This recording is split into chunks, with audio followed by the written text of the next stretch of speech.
Well, then welcome everybody to the 11th session. There's the echo. Did anyone else hear that? Hear what echo? No, though. That's because I have my own stream open.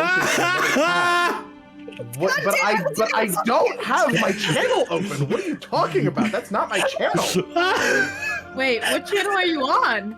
I don't know. I closed it out. I don't know. So that's someone else's channel. That's hilarious. That is Jinxie, what's the problem? What's going on? What's the problem? That is crazy work, dude. Anyways, welcome to the 11th session of Crown of Brambles. We've not only breached past double digits, we are now well on our way to reaching Oh my god, dude. 20, followed by 30, 40, so on and so forth sessions, and getting this plot well underway. So congratulations for making it this far. Yeah, I can't believe we're all level 11. I cannot believe that I you gotta guys get are my all... PP sheet up. I can't believe you guys are all level 20, but all of your characters are too old to continue, so you're gonna need to make new ones. Don't give me. You don't want to know. I got one in the bag. Aged and wizened. I got another character in the bag. Don't try me. Why am I missing health? I shouldn't be missing health, should I? Well, you had a It's fight. like daytime. Yeah, you had a fight. Oh, yeah, we You did. haven't had an opportunity to take a rest, technically. Oh yeah, we're still coming back from the Yes, raccoons. you guys have returned from the raccoon quest. That raccoon quest there's just a brief summary of the previous session. You guys went on a quest to go and rescue a raccoon. You rescue 5 raccoons, in fact. 4 of them are fully normal, non-sentient, average raccoons. One of them is an elf who looks like a raccoon. Risland Arabella. No. Short name Riz. I can't believe we latched onto that so quickly. He is or was a full adult elven man who was transformed into a raccoon. From what you guys have been able to glean from him, he's not 100% certain how he became a raccoon. All that he knows is that he was putting on his jewelry in his home, and he transformed into a raccoon after putting on the ring that is on his tail. Removing the ring doesn't break the curse. I think we had established at some point previously that there was... that we couldn't remove it. Yes, I would like to make a brief retcon. It wouldn't matter if you removed it at all. Removing the ring does not remove the curse. He has the ring in case somebody can investigate the ring to determine what the cause of the curse was. So we'll go ahead and move forwards under that assumption. I know we had made the jokes about cutting off the tail or what have you, but... Jokes? Jokes?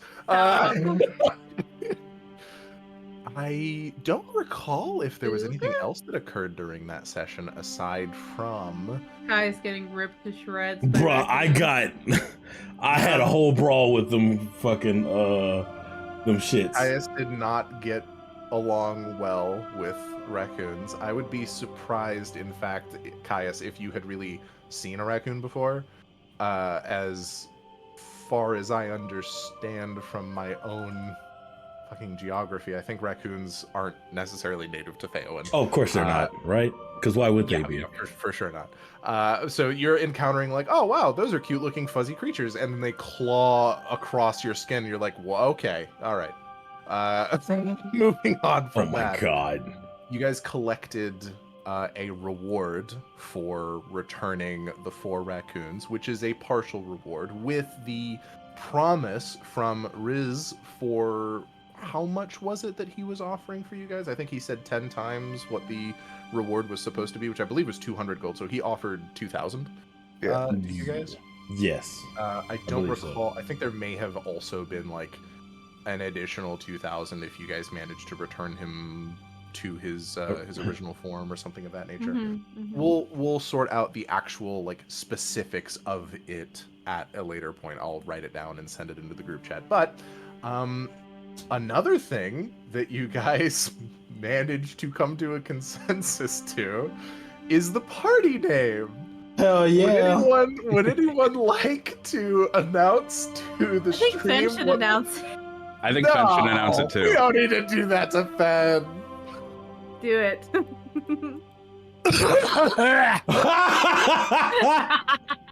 What was We're that? killing him. We can't do That's this. our party Poor name. little fella. That's the party name. That's the party name. I believe it. I believe it. How do you spell that? Oh, It's Jesus. spelled RHYSLERS. That's how it's spelled. Yeah, Go- the party name go that ahead, they DM. came to a consensus to was the Rizzlers. Just Oh my god. just to really, I'm gonna let that sink in for a We moment. are now the Rizzlers. The party name Yeah. is the Rizzlers. It's It is So written good. on It's so official government documentation. You are a road warden party. The road warden party that you are a part of is named the Rizzlers. dude. Um, Oh my it god. is in world. It's official. It's there. Oh my god. There, it's now documented, and the history of it starts now. I think we are going to resume immediately following you guys leaving the office of Road Warden Affairs, having settled upon your party name and then submitting that party name. Riz emerges with you guys having the Road Warden badge to put on his little satchel that he has sashayed over his shoulder, looking at the documentation that he had to sign. He doesn't really have the ability to hold a quill or anything of that nature, so he just put a little paw print on it. He's looking at it and looking at the party name, and then looking up at the rest of you, and then looking down at the party name, and then looking back up at the rest of you. Doesn't say anything. He does this for a couple of moments before sort of folding up the paper and putting it in his satchel. I'm just imagining everybody standing around him looking down with a smile on their face. I'm gonna walk by him and be like, you don't get it. Oh my god. So the thing about, I think I get it. You don't get it. Okay. I Oh, look forward to God. being enlightened. I really do. It's not what you think at all, I promise you. You have to be born with it. Sorry. I have to be. What are you talking about? Be born with. But that's my name. Oh god, dude, my stomach. You know Oh what? my lord. Let's not worry about the name of the party. I'm just glad to be along for the ride. So, where should our first stop be? I mean, you guys have completed a quest. It's getting a little later in the day. I assume that it's time for us to kind of wind down, right? Wait, Yeah. wait, I'm sorry, quick question. Who do we turn the quest into? You've already turned in the quest. Alright. Yeah, we already got rewards and everything. Oh, okay. Yeah, this is post quest reward. Oh wait. I don't think I wrote that gold down. Well, I think I said it out loud, but I don't remember. How much did everyone get? I just have cumulative totals. I don't remember. I believe you guys got the 100 gold, and then you were given a partial payment for returning Riz, even though Riz was not like allowed. Oh to yeah, stay. we got like 80 out of the 100, I think. Yeah, it was something like that. It was a small enough amount to where it wasn't like you weren't getting an extra 100, but it was an amount. We'll figure it out later. If you guys didn't write it down, I am sorry. You'll just have to look at the VOD. I don't know why I thought I feel like my gold total right now is acceptable for the level that we're at. I'll just keep it at. It says I have 94 gold. That sounds appropriate. It does. Frankly. However, some I did of buy the a lot. gold I believe you guys gave to Lumia so that Lumia could Oh, get that might be their- why I don't Yeah, we have put it in the money. party Yeah, pot. you're right.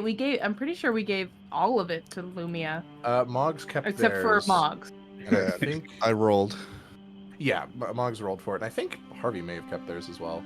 I did not. You did not. That's right. That's right. Or no. It may have been Caius because Caius spent a shit ton on Yeah, health I kept potions mine. and needed to Yeah. needed to recoup the losses. kept mine.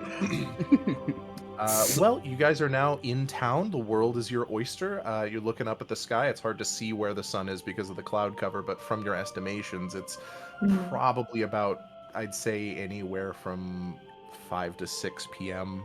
It's starting to get to where in an hour or two the sun is going to set. So you've got an evening to do with as you please. If any of you want to take a short rest, that is something you are more than welcome to do. You can do so by going to a tavern and carousing for an hour. As long as you're not performing any strenuous activity, it will count as a short rest. You will expend short rest hit dice in order to restore some health, just in case something happens tonight. I'm not saying that for any particular reason, and this is me being honest and not facetious. Which I know is something that you would expect me to say if I was being facetious, but I am not. I'm being honest. I am not. I promise. Not. I do not. I did not hit Wait, her. I did not. Are all the shops closing or closed? No, they're still open for maybe another hour or two. Okay.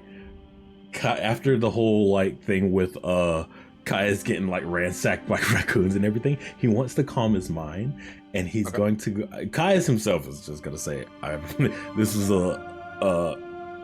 more so it was quite the embarrassing moment for him." So he's just gonna like try to find some place to calm his mind. He's gonna go find the craftsman. Okay. And that's gonna be an off-screen thing because he's just. I will strike him. I will break this table in half. Wow. Oh wait, is that Riz? It's Riz. Fuck, I can't do that. I will strike him. He's gonna beat him up for why? I thought it was one of those other ones. No, remember how I'm putting you guys' friends You're on right. the table? You're so right. Look, man, PTSD, dude. Oh god, you're gonna look at Riz every morning and just like put the dukes up. Like I promise you, if Riz appears in my tent, like just out of nowhere, that one kid, that one baby that where the dad's going. I think we've made this reference in specifically referencing Caius before. It's just how I feel about Caius. Caius Is a baby putting his fists up, which I don't know how. Oh my god, dude. Feels about being regarded as a baby twice now. I feel like it's quite hilarious considering this big lunking dude is being compared to that. Yeah. I would like you all have your own individual reasons why you would be intimidating if someone were to interact with or simply see you, but in terms of a purely strength-based approach to intimidation, if someone saw Caius across the street, Caius is a big fucking scary looking dude. That's it. Caius is big and scary looking. So the fact that it is now 2-0 for all the other party members being related to a baby. See, no, it's as the players, yes, this is what they see him as. I would hope nobody in character sees Caius like not this. in character,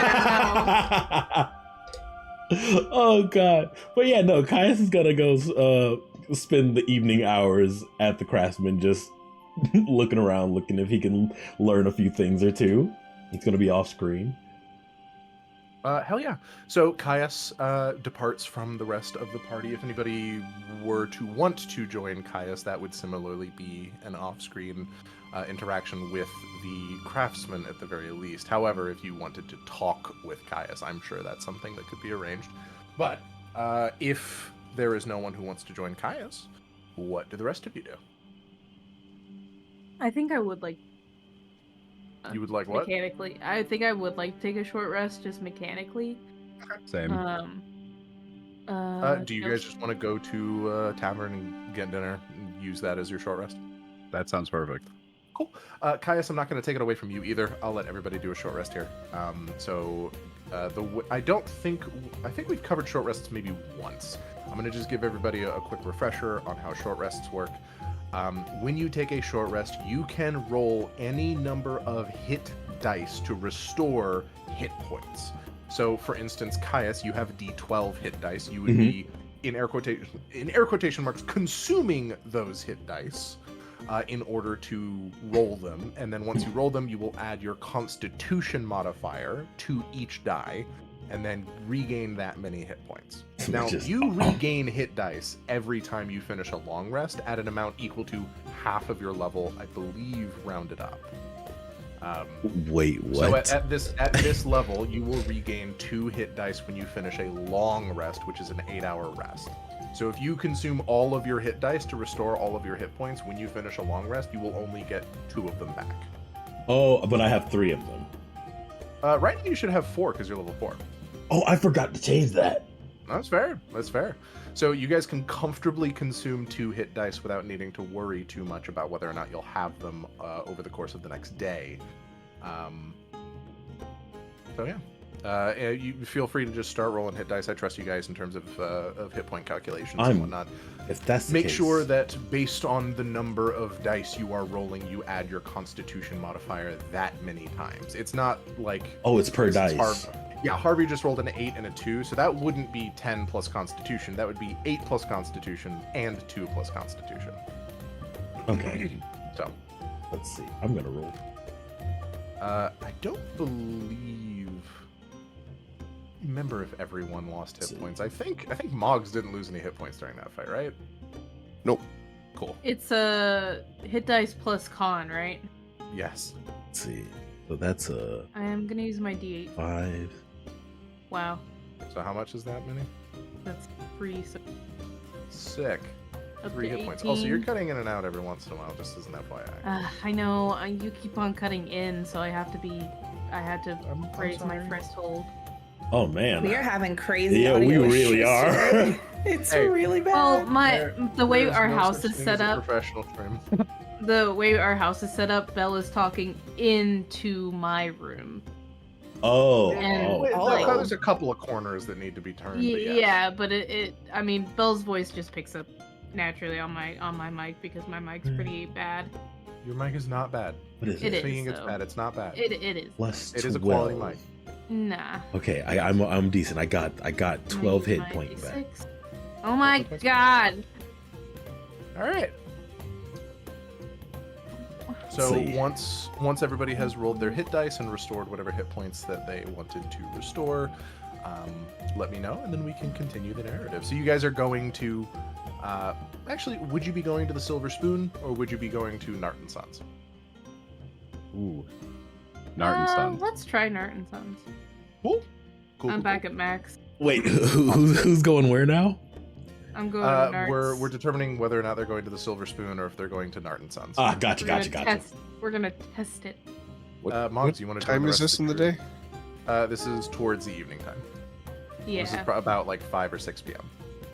Okay, so it's not when I need to turn in yet. Not yet, no. It will be soon, so probably after this, it would be the time that you would need to consider whether or not Did you wanted Moggs want to turn in. join us? I'm a little hesitant to go to Narton Sons, but if everyone else is going, I guess I would go. I'm trying to think. Is who's all? I know I'm at the crafts. I know Billy and Harvey were saying they were going to Narton Sons. Yeah, we are. Okay. Lumia, do you want to join? Yeah, sounds good. Hell yeah. So the 4 of you go to Narton Sons, and the atmosphere in this place is rowdy to say the least.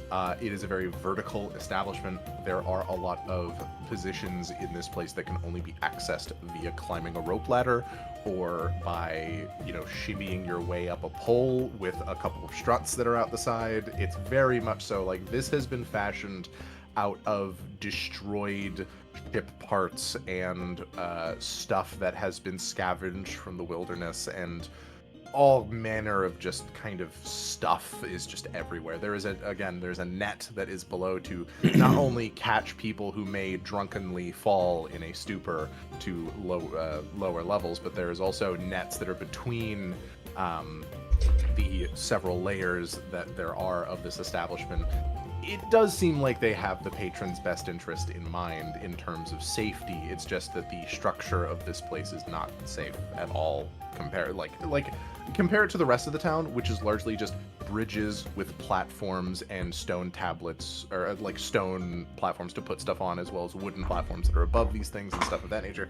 Things to kind of protect from the fact that the muck in the swamplands will suck things in if they're too heavy or if they're not built properly. This place is built in such a cockamamie way. It is not built in a way that is conducive to any logic. You guys find a table somewhere in the establishment. I will let you guys determine which of the 4 levels of this place you are actually seated at. What about the top? The top level? Yeah, you absolutely can. There's Billy. Billy is literally McDonald's. The top level is very comfortable. It takes a bit for you guys to get up there, but once you climb all the way up, there are only a handful of tables up here. It looks like not a lot of patrons decide to come up here. There's maybe one guy in the corner who is kind of supping on some ale and eating some bread and cheese and something. And there's like a roof that is overhead to protect you from most of the drizzle, but because of the elevation, there's a lot less to kind of stop the wind from blowing through here. There's a couple of sort of rudimentary objects that are put in places. There are some curtains and stuff like that that are placed in such a way to try and stop a lot of the drizzle from coming in, but the wind itself does still blow through here, so it is a very brisk atmosphere. You do feel like you are in an open air rooftop bar that is in a storm, in a light storm. Is kind of what it feels like. But despite that, despite the craziness that you guys had to endure in order to get up here, it looks like the Knolls of Narton Sons have absolutely no problem delivering you whatever food and ale you guys need, to the point where it almost seems like, maybe Billy, you managed to cast a glance down and you see that there are a couple of Knolls that are stationed on each floor, and then a Knoll kind of runs up the ladder to the floor that you're on as you watch that your guys' order for whatever you ordered for liquor, if you ordered wine or ale or whatever, is being thrown up in a small barrel from layer to layer until it reaches this top layer, almost impacts the table, but a pair of Knoll hands manages to come out and catch the barrel and then sets it gently on the table and goes, "Your order," and then continues on. Funny. But you guys spend an hour here eating and discussing stuff amongst yourselves. Do you want to talk about any plans? I would like to make a perception encompassing the entire duration of this visit. Okay. That just to identify if anyone is paying particular mind to Mog specifically. Yeah, go ahead. We'll call it a roll of just one perception check. I know you'll be doing it for the full hour. Yeah. We'll see how it goes. Okay, where to go? And I'll let Webby do it too. What is? It's a good thing I said that before the roll landed. I didn't Oh even. my God. I didn't even roll. I saw it. What? I just tried to take it out of the tray, and it just disappeared. That was Well, weird. I did see a 1, but I also saw a 19. Yeah. All right. What's Is this what you guys were Webby's talking about like last time, where you tried to roll and just the dice immediately Yeah. vanished? Yep. It just Yeah. tumbles and you're like, where did it go? It gets Okay. launched into orbit at a Mach 2. Yeah, Tailspire bugs. Got it. So what's the total perception score you got? So I was rolling for myself and Webby, or was Webby assisting me? How what were we doing? Sorry. I'll let you do it in whichever way you want. You got a 1 and a 19. If you want the 19 to be for Webby, you can, but if you want the 19 to be for you and just say Webby was helping you, that also works. Okay. Then 25. 25, beautiful. As far as you can tell now, from where you are, from the elevation that you're at, you have a bird's eye view of the entire establishment. There's a couple of floors that are in the way of you being able to see some of the lower areas, so obviously you're not able to see some of the patrons down there. But from where you're at up here, there's only one other guy up here with you, and it is a guy who is minding his own business. Every once in a while, casts a wayward glance over to you guys because there are 5 of you and a raccoon and a robot. So he's obviously, from what you're interpreting with that perception check, is that guy's a little afraid of you all, just because he was all on his own up here, and then a whole road warden party showed up, and he's like, "Oh shit, okay, I guess I'll just like slink down into the corner here." But But from my perception, as far as I can tell, no one has is like, oh, there's the weirdo who was pulling hair from the gutter earlier. No one who is in the establishment currently. Okay. Also, for reference, if you hate that die thing, closing the game and reopening it seems to fix it. Oh, thanks, Ben. Cool. Well, is there anything anyone wants to discuss over the hour, or are we good to sort of cut to the end of that time where you guys start to go about your business for the evening before going to bed? Where are you from again, Riz? Oh, I am from the Dramalian Empire. My family, the Arabella family, were. I must confess that some people do not like my family, and I absolutely understand if you have any misgivings with the Arabella family, but it is the Arabella I haven't lived siege for a long time. The what? The what? I haven't lived for a long time, so I don't know your family. He squints but doesn't seem to question what you say and just kind of continues. He's very obviously confused, but then he's like, Right. yeah. The Arabella Siege Corporation is my family name. I'm or at least I was the eldest and meant to inherit the corporation. And I will allow everybody here to make a history check to see if you've ever heard about it. I'll even allow Moggs to do so. Are you sure you'd let me? Yes. Okay. Morning, guys. That's about all right. Oh. And history check? Yep. Moggs, what'd you get for history? I lean forward on the table and go, "Oh my god, you guys sell sieges?" Got it. Billy, what'd you get? What? I got 22. Jesus Christ, Harvey, what'd you get? 17. Awesome. Oh. And Lumia, what'd you get? 14 total. 14. Honestly, the DC for this is incredibly low. I will say, Moggs didn't get it, but everybody else does. Even I got it. I wasn't even there. You weren't even there. The Arabella Siege Corporation is a corporation that is known somewhat famously through the Dramalian Empire as a contractor for the Dramalian Empire's siege equipment. They are the people who design siege equipment to use in the Dramalian Empire's wars. And they have actually been quite effective. And they're an empire that spans probably about 100 to 200 years now. The figurehead of the company is someone who I do not have the name in front of me right now, but I'll pull it up later. And Riz confesses to being the heir to that throne. They're not necessarily known for anything like outside of being technically like war profiteers. They're not known for anything super unscrupulous of like committing super terrible acts or anything themselves. They give siege weapons to a military that can do terrible things. They're Iron Man. Sort of, yeah. And so Riz is like, I was the eldest of the Arabella Siege Corporation, but that title, unfortunately, of the heir has fallen to my younger brother. So I have a suspect in my cursing. I don't want to dwell on that too much if I can. To answer your question, I'm from the Dramalian Empire. I don't really care very much for it. I won't lie. I didn't know very much about the Dramalian Empire anyways. I really paid attention. So if we find a castle, you can siege it for us?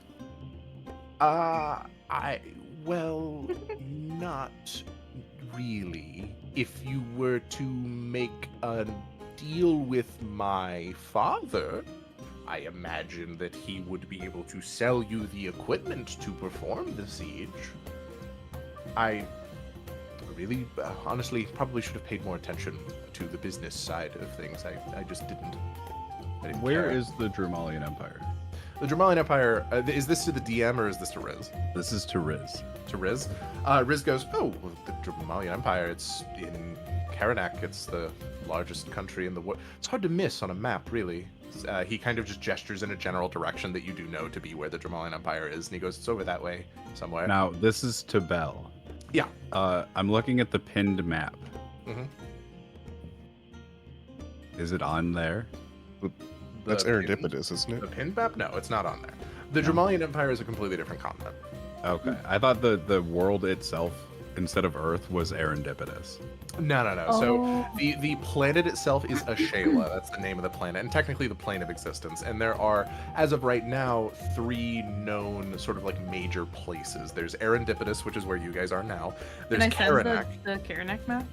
Sure. There's Karanak, which is a supermassive continent, the largest continent that currently exists, really, and it has a super dense population. That's where the Dramalian Empire is from. Then there's also Tabata, which you guys are actually going to be interacting with a lot of people from Tabata.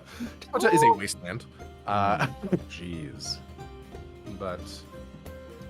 Oh, yeah, I see that she has sent the... Yeah. So this is the land of Karanak. Jeez. Feowin is on the left. That is where Caius is from. You can see Feowin there. It's covered in forests and swamplands and mountains and stuff. You can also see on the right Arlen Way.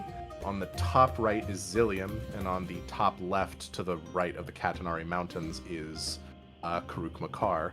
And then the Dramalian Empire is everything else. Every other thing there, aside from Arlen Way, Zillium, Karuk Makar, and Feowin, is the property of the Dramalian Empire. Wow, okay. I didn't realize Zillium was so small. Oh yeah, Zillium's tiny. I mean, look at Karuk Makar. Yeah. But these are actually some of the major players in the sort of like land war that is going on here in Arendipidus. The southern side of Arendipidus has a lot of the people from these nations, a lot of government officials from these nations vying for power, vying to try and like take possession of parts of Arendipidus. All right, wife.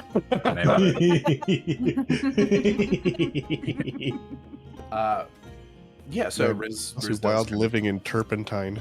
I know, right?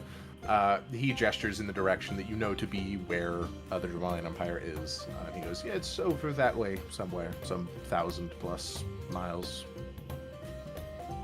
Okay. I've been there. I've never been. Oh. He kind of like tilts his head and he's like, well, it is a hodgepodge with many different cultures. There's a lot of stuff to do there. I would recommend going as long. Well, no, I suppose I wouldn't recommend going. It's a dangerous place for anyone who's not really like beholden to the Empire. So you should consider it to be maybe a little bit of a tricky journey. And then he kind of like turns to look at you, Billy, and he goes, "You said you've been, right? Yeah. But you haven't been alive for a long while. What does that mean?" I'm old. Cool. Wait. But you did what? You What? didn't die and then come back to life, did you? No, Billy? I was frozen. Like in ice. Yeah. Okay. But you No, were in alive in fear. the ice. No, I don't remember being in ice. That doesn't mean you were dead. Have any of you Fun. been frozen in ice? He looks at the rest of you. He's like, "Do any of you know about being frozen in ice? Is this like a thing for the party?" Not that I remember now. You remember, but Not you don't personally. remember. So you could have been. He's you found Smemmy Sned. Smemmy Snem! Yeah! You found the dumbest place I've ever named. I'm pretty sure that's where my character in that campaign was from. Yes. Around. Riz is sipping on a little bit of water from what functionally is like a lid to a bottle, What? like a screw cap lid. He sups on a little bit of water. It's so cute. He looks to the rest of you and goes, "Well, I mean, I'm in your debt. If there's any services that I can provide, anything that I can try to do, I'll do so. I'll be honest, I'm not much for fighting. I'm a raccoon. I do not really have as much We durability. could teach you magic. I never was one for magic. I'm not going to lie. My father tried. It didn't really stick." We could teach you archery. He holds up his little raccoon hands and goes, "Please tell me how We I could am give you a going to gun. We could a slingshot even. Whoa. A slingshot would be Hey. better. Listen. Opposable thumbs are not on the menu. We'll find a way. Okay, I believe Wait, you. how do you have a bag with you then? Doesn't he have like a little tote bag and like papers? Yeah, he and does. stuff? He How did you like do that clasp, young man? How did he you- claws his he Young uses his hands to like clasp the side of the bag and kind of just opens it and then closes it and then opens it again. He's like, "I can do that." And then you see his walking stick and how he has been holding it. You like get a good look at it. He is holding it between both hands. Oh, Oh my god. He has to hold everything with both hands, otherwise it doesn't really work. He's holding the cup with both hands even. He's like, if you gave me a dagger, I could hold it, but there would be no force behind it if I were to stab somebody. Which I would hope never to have to do, by the way. I don't particularly care that much for violence, so I would rather just not be fighting. I'm more than okay with servicing your weapons or shining your boots. I don't mind. Perhaps you can offer us moral support. Oh, I can certainly do more than that depending. I'm very well connected, if anyone were to believe me. So I suppose not really. Shit. he kind of does contemplate this for a moment. He's like, yeah, that was like my one strength. I was a good painter before I was a raccoon. I wanted to be a painter if it weren't for the fact that I had to be the heir to the family business. I would have been a painter. I'm not sure how that would help us adventuring, nor am I certain that I'd be able to paint with raccoon hands. But there's only one way to find out. I could try. I could give it a shot. There's only one way. I feel like there's more. And I get out my I think I have painter's. Painter's supplies? No, I have weaver's tools. Shit. Weaver's tools. I mean, you can hand him the weaver's tools. And No, be like, no. I thought I had painters. Raccoon art would certainly boost my morale. I'm sure that I could sell it for something too. I mean, that was my original plan, was to make masterpieces and sell them to people and stuff of that nature. I can't believe you've done this spell immediately after I dropped Magic Pebble.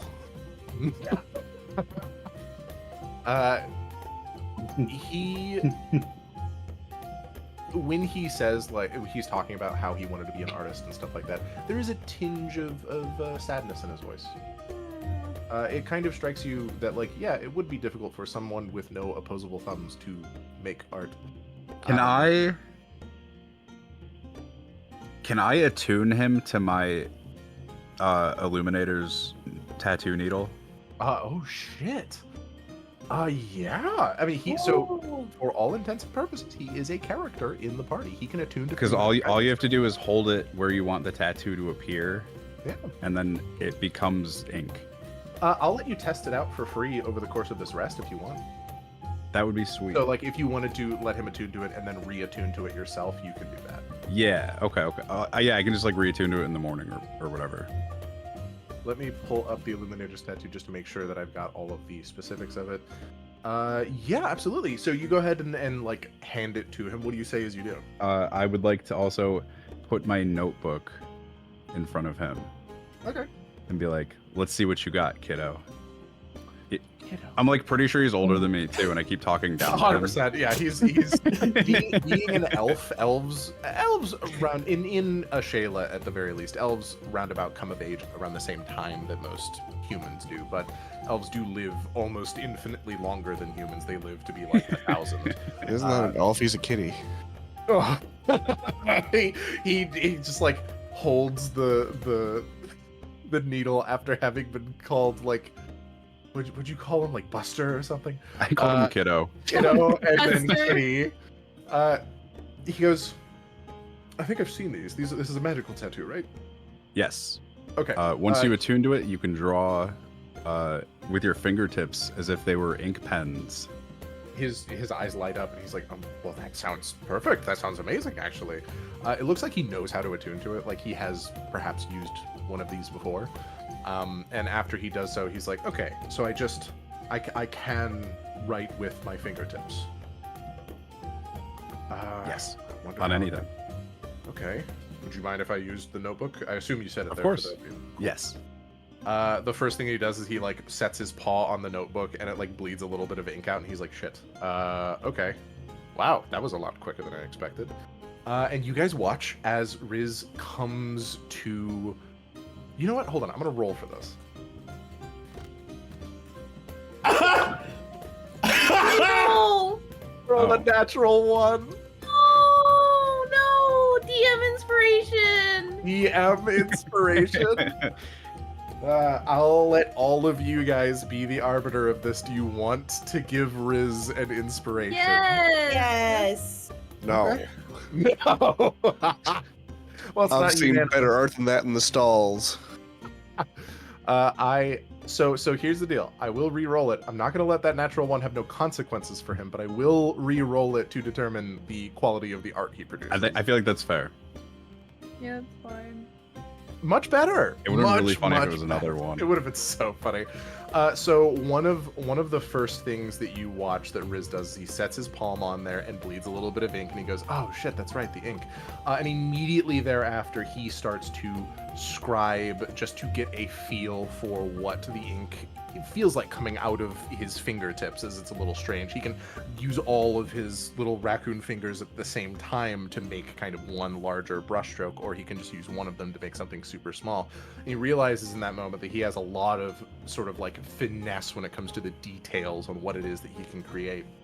And at a certain point while he is deliberating on this, he takes the palm of his hand and like kind of scratches himself behind the ear. And you guys do watch as there is it's not even that much, but because of the nature of ink, bleeds ink around the back of his ear and down his backside as he is deliberating on this, to the point where there is just this one big black stain that you guys don't imagine will come out for actual weeks because it is ink. That's a tattoo. That's permanent. He hears that and he goes, "What? What's permanent? Oh shit! Oh no! That's terrible! That's awful for my... Oh no! Can we give him some napkins? Do you know how long that's gonna take to get out of my fur? Oh shit!" And Wait. you see one of the gnolls shows up with a napkin, like almost as this is happening, and you see that he just tries to rub it off. It gets off some of the ink, but his fur is dyed. And it looks strange. There's a line going down his back.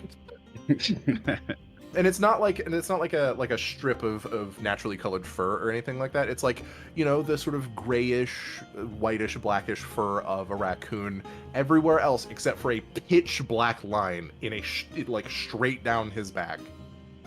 And he goes, "Well, that's not going to be great for my self-image. I am a raccoon, so I don't think could be much worse." I think it looks kind of cool. As he's sort of like complaining about that, you look down at your notebook, and he has drawn a likeness of you, Harvey. Oh, It's good. It is genuinely good. It's obviously like he's getting to know how this operates even in the first place, and so this is much more of just like a little sketch. There's a couple of lines that are maybe a little too thick or a little too thin, and there's a couple of places here and there that are maybe a little clunky where if he were doing this in some sort of, you know, pencil, he would be able to erase, but he doesn't have graphite or anything of that nature. He's working with ink. So there's a couple of mistakes, but it looks very good. It looks like he actually does. He wasn't lying when he said he wanted to be a painter and has practiced to be one. He looks down and he goes, "Wow. I suppose there's hope on the horizon after all."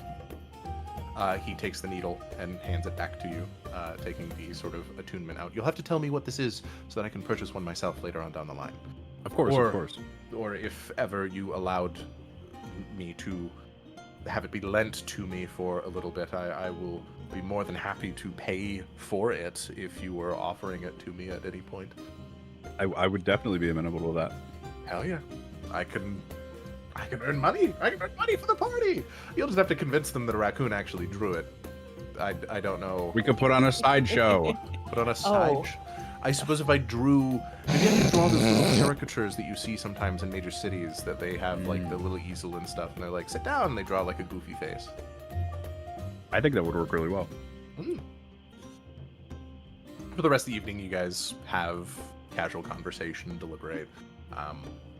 Riz seems to be in much higher spirits now, as there seems to be some actual hope on the horizon for his ability to continue being an artist, even though he's trapped like this. And you finish your meal with a teeny tiny bit of daylight left to go. Caius, I will say at this point, it is up to you whether or not you want to continue sort of being with, learning from, or training with the craftsman. It is entirely up to you if you want to continue doing that or if you want to kind of call it there for the day and do something else. Oh yeah, no, he's definitely taking this time to like clear his mind after what happened earlier with the raccoons. Because that's embarrassing. So he's just wanting to learn, try to like think his mind into like his craft. I'm assuming you go to the carpenter. Right? Yeah, the carpenter. Yeah, so the woodworking that you've done is very much so like it is aesthetic woodworking. It is woodworking for the sake of creating little figurines and miniatures. You can make a chessboard and stuff of that nature. And the carpenter is much more about function over form without sacrificing, like without making it look like an ugly piece of shit. Like a carpenter tries to make functional furniture that looks good as well. And so you do see, as he is like working on some of this carpentry stuff, elements of that you could incorporate into some of your figurines in order to potentially make them more durable or sturdy. He teaches you some small elements of structure when it comes to like holding weight and stuff of that nature. And if you desire for this to count towards this, this will count as 1 out of 5 required training allotments for a carpentry skill. Oh, yes. I want to ask, will it be durable if somebody tried to twirl it? He kind of like, you're both looking at a chair, and he like turns at you and he's like, yeah. Oh wait, yes. No, I'm sorry, not the chair. not the chair. I pull out one of my I pull out one of my figurines. Oh, he looks at it and he's like, oh, well, you see, you could probably, and he like gives you a couple of pointers and gestures to where there are maybe some stress points where the weight is distributed unevenly or what have you, and he gives you genuine pointers on how you could improve your craft. Caius is like, if he's excited on the inside, but on the outside he's straight faced.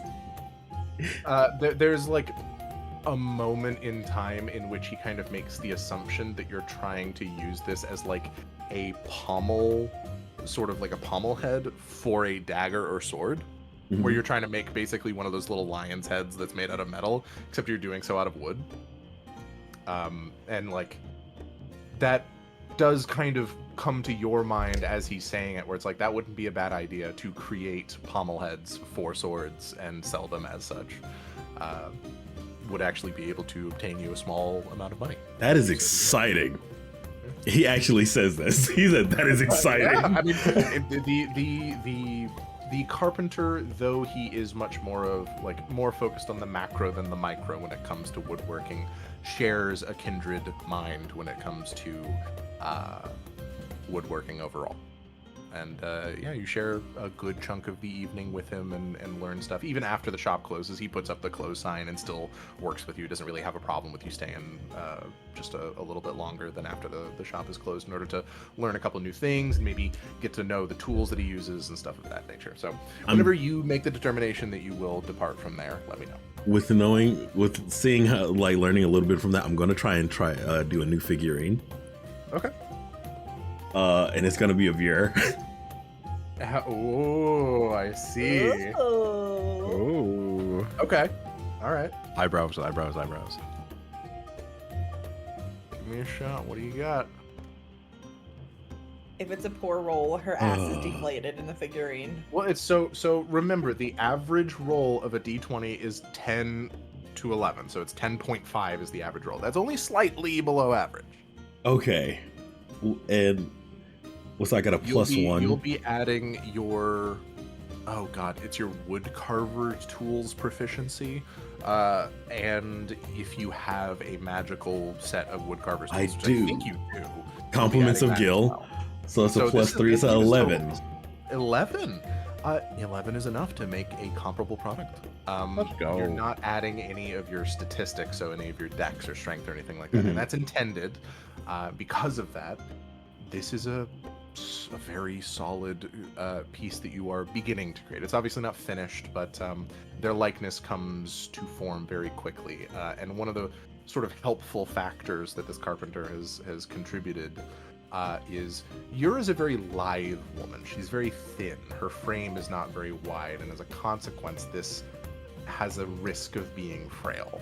But what you manage to do is he actually gives you some wood that is slightly harder to work with, but that He teaches you a couple of tricks working with, where it's like if you wet the wood or if you dry the wood or so on and so forth, it takes on different properties depending on the environment you're working in, hot or cold, high moisture, low moisture.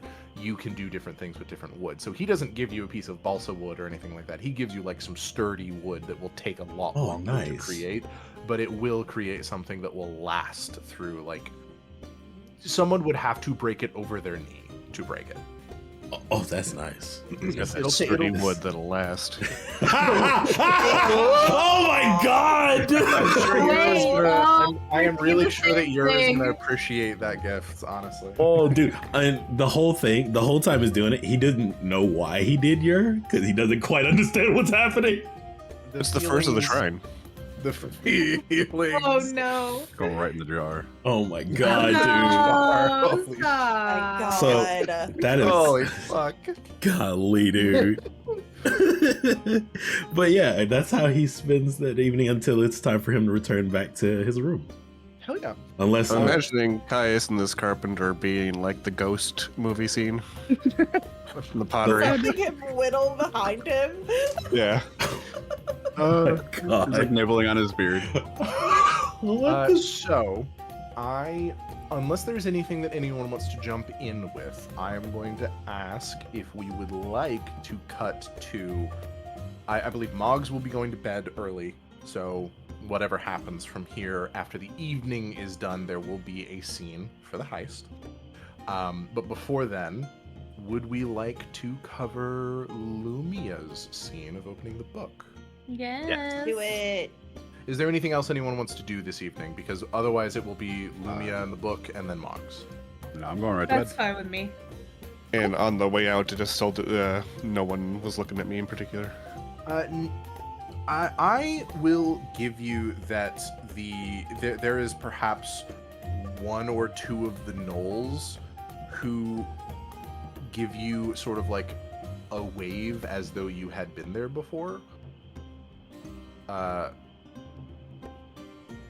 I don't believe Moggs had been there except for the time that you came to collect gnoll fur, correct? Correct. I never was. Never even went inside. One or two of the gnolls give you. Well, so there's no inside to this place. It is entirely an outdoor establishment. There's like levels and floors and stuff. Okay. There's not like walls. Gotcha. There's a gnoll that gives you a wave as though he knows that like you had been in the establishment before. Okay.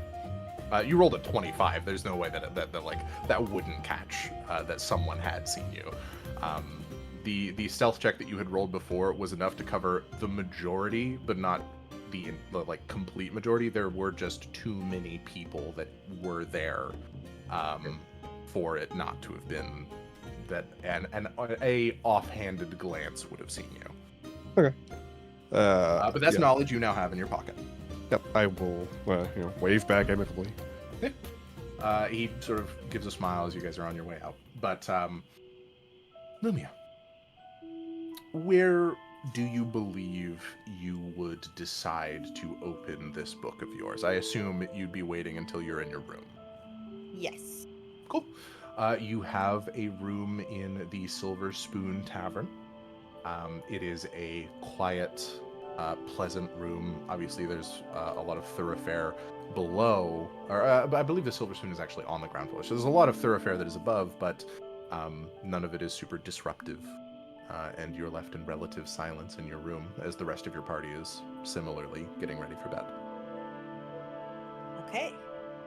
I think that I will take the book out of my backpack and probably like plop down on my bed and open it up to a blank page.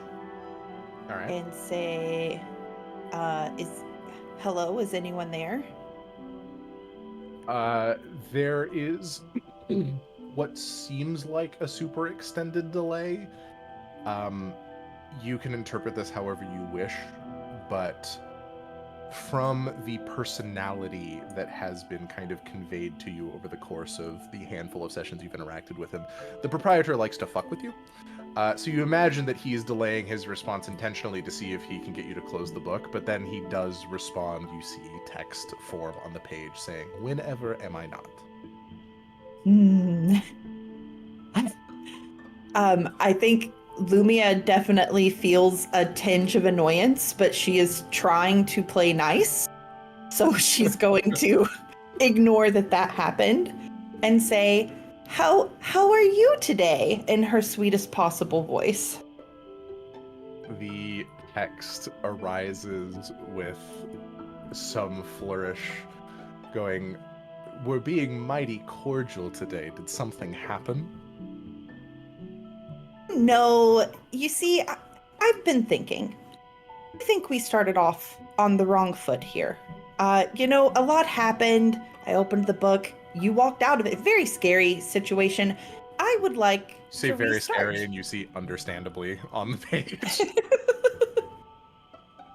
It occurred to me that if you are going to be just a kind of de facto member of the party and always here and always watching, perhaps it might be helpful if we knew a little bit more about each other. So maybe we could start with names.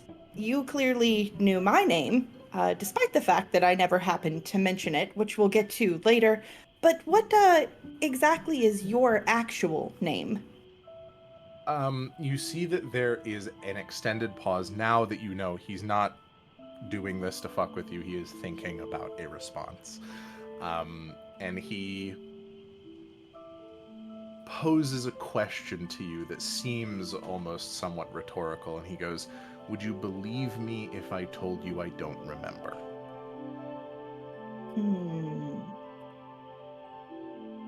And then he does continue with a second line asking, "Would you like to have this conversation in person, or are you all right with the text?"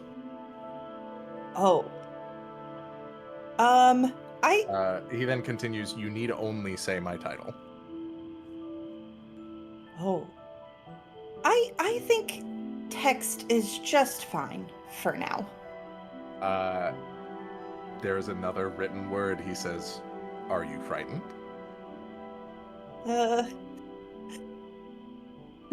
Lumia is sweating just a little bit because she is terrified at the possibility of him just popping up. Not just for herself, but because she still kind of considers him to be a scary individual, and there are innocent people everywhere.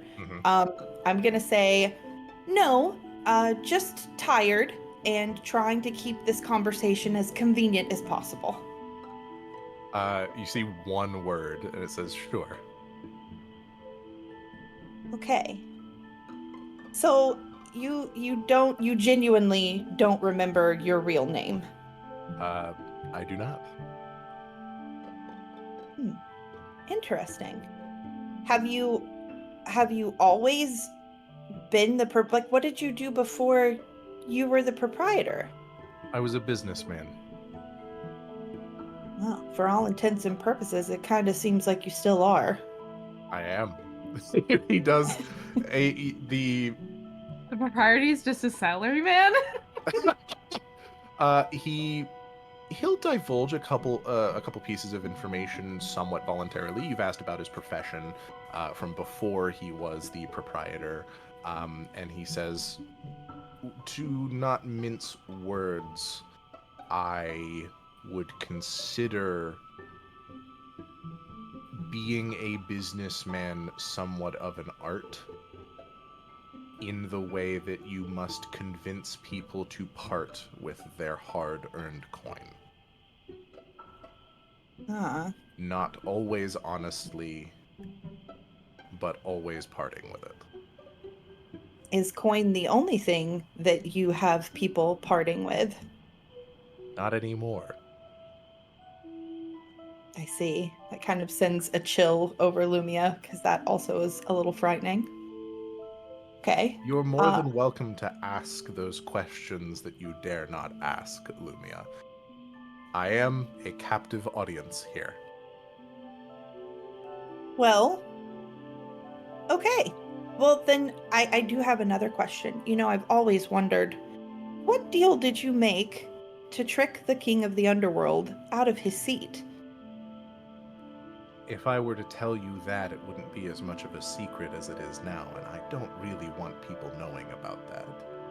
At least not the specifics. Is there a good reason for that, or simply because you like to remain a mysterious figure? In what seems to be a sudden burst of honesty, he says it's replicatable. Oh. Now that is fascinating. It was when I discovered it, too. And would you say that you're happy you made that deal?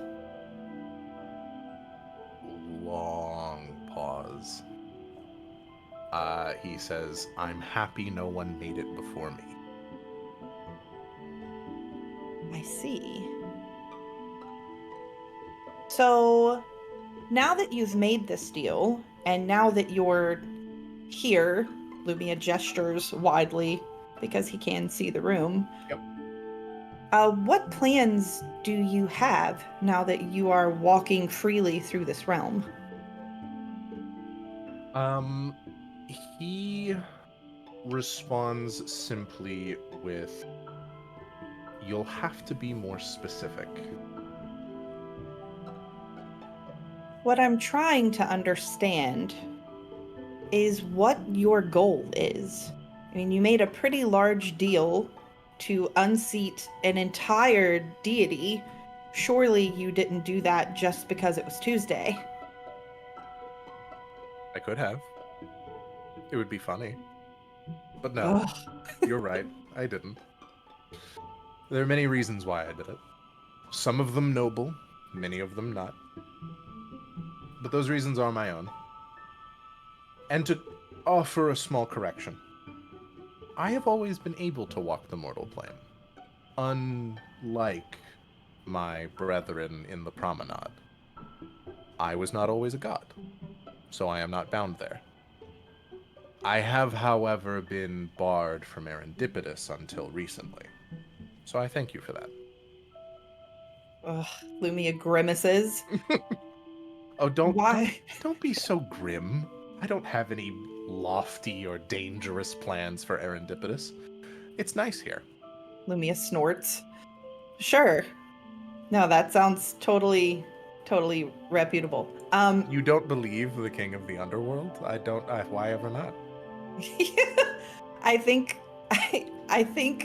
my profession alone would indicate that I probably wouldn't believe most of what you said, but I do appreciate you engaging in the conversation.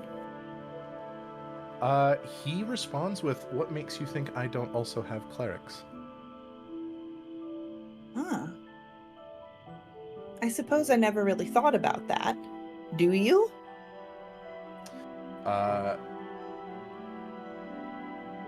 I do. You know the name of one. Who? He says guess. There are Yes. hundreds and thousands and millions of people in this world. Can I have a hint? A clue? You're looking for them. Oh.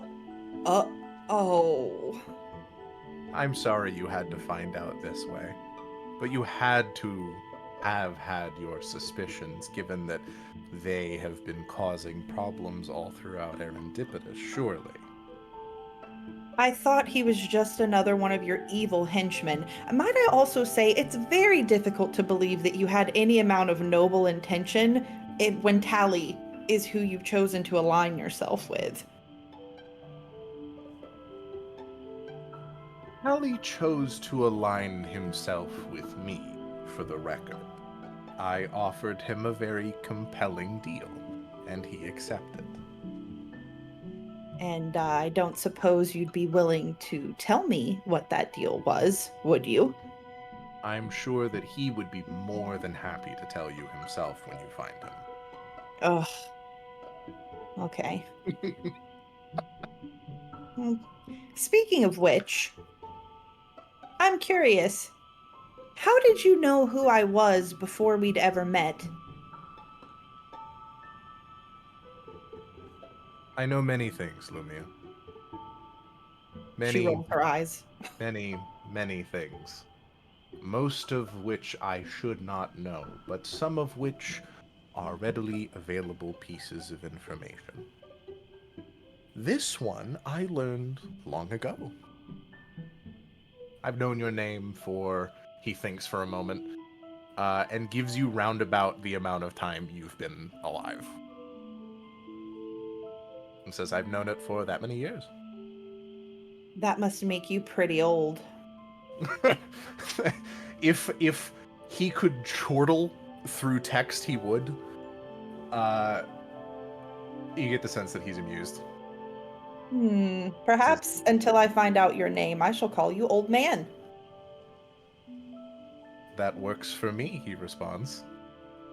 You are an old man confirmed. He doesn't deny it. He's just guilty as charged. Interesting. In fact, I believe he actually does chime in. He's like, I actually believe that Billy may be older than me. What do you know about Billy? I know their name. I know their face. I know what you have discussed at the table amongst friends. I promise not to tell. Well, I would like to know, do you know anything about a prophecy involving a crown of brambles? Yes, I do. Will you, share that information with me? Would you like to strike a deal for it?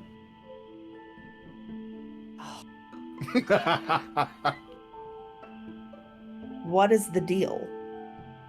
What are you willing to offer? A firm handshake wouldn't suffice, I suppose. Information for a handshake does not strike me as a two-way transaction, unfortunately. At least not in any even sense. Something of equivalent value to information regarding your prophecy would likely be in order. And a word of advice. I suggest you be specific in what you ask for from me, as I do take great care to manipulate the minutia. And to this, there's no need for you to make a roll or anything. You imagine that he is giving you this as almost... He doesn't seem to be explicitly malicious outside of the fact that he is the Lord of the Hells, which is a malicious location. But he's giving you this advice to so as to tell you that he's offering you information. He never said it was useful. And so he is saying, make sure that you be specific for the deal, so that I do not take more than what you intend to offer, and so that you receive what is owed. Well, I never thought that I would come across an honest con man, but I think this may be a first. He sends businessman with an asterisk. Yes, con man, as I said. I don't think I will be striking any deals this evening. There's still, I think, a lot to be discovered, but it's good to know that you may have some information, however helpful or not helpful it might actually be. He sends boo.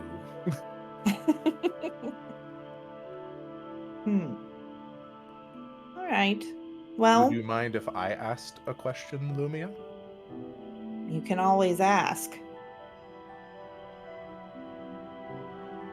Why do you want to find Tally so badly? Isn't that an anathema to your goddess? Lumia's kind of taken aback, because that honestly makes a lot of sense and makes her feel a little bit ashamed. I will agree that mourning does not necessarily endorse revealing hidden truths. However, this is one truth that I personally feel I need to get to the bottom of. So I'm willing to take the risk. He responds, as a token of good faith, should you ever be in his vicinity, please let me know, and I will point you in the right direction. We'll say 10 miles or so, and I can guide you to him. That is very generous. What exactly is it that you want in exchange for that? I'm sure you're not just helping me for free. You'll see when you meet him. That's all I want. Oh. I think you two will get along very well. That is a great insult, because by all accounts, he sounds like a terrible human being. What makes you think he's human? If he's one of my agents, he might as well be a fiend. Why do you think I would get along well with a fiend? He sends a smile emoji. That's it. That's all he sends. Little smiley face. Well, and this has concluded the extent of my patience for one evening. Good chat, devil. Oh, excuse me, old man. I will take you up on your offer when we get to the next city. I await it with bated breath. With that, Lumia slams the book closed, tosses it on the floor. Amazing. Oh my fucking god. That was wild. Oh. Alright. There's so many like sweating and popcorn gifs in the chat. Look at the chat. I have not looked at the Look chat. at the chat.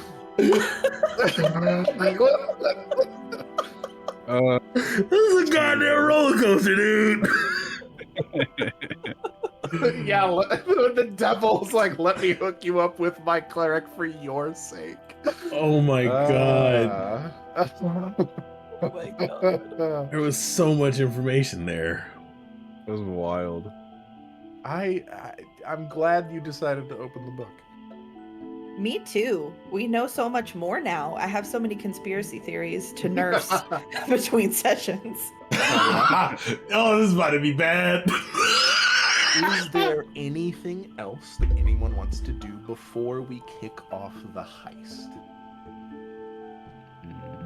As the heist is largely a single-player thing, and I know, Caius, you do have the thing that you want to do in the morning. Tell me, how early do you do that? Like sun-up kind of deal? As in, he's having trouble sleeping type deal. Okay. So it's like not sun up, it's before that. This isn't going to incur a penalty for resting. This isn't going to give you any exhaustion. Mhm. But why don't we go ahead and say, for the sake of flavor, you've been working on your sculpture for the whole evening. You didn't really realize how late it was, and then you tried to get some rest, and it really wasn't working. So your sort of dark circles, tired eyes, the whole 9 yards. And we'll get to that in a moment. But for now, Moggs, the specified time has arisen. We'll go ahead and say Webby is your alarm clock. Webby sort of shakes you to consciousness. And you get yourself prepared for the endeavor. Describe for me the specificity in which you arrive to the location. Okay, so, I need some actual popcorn for this one. I So- some suspenseful music up. to avoid being seen exiting the inn, Webby is going to go out the window using her climb speed to get up on the roof and lower me down ropes that I can also get up on the roof. And then we can both go down, or I don't know if there was a bridge nearby or if we just go back down to the ground floor or whatever, but that's how we get out without being seen getting out. Okay. And then we had kind of pegged earlier during the investigation kind of what the patrol schedule was and how they kind of move. So we're going Able to in easily a avoid the patrol, yeah. yeah a gap of where we're swinging through the. I don't know how far away it is from our inn.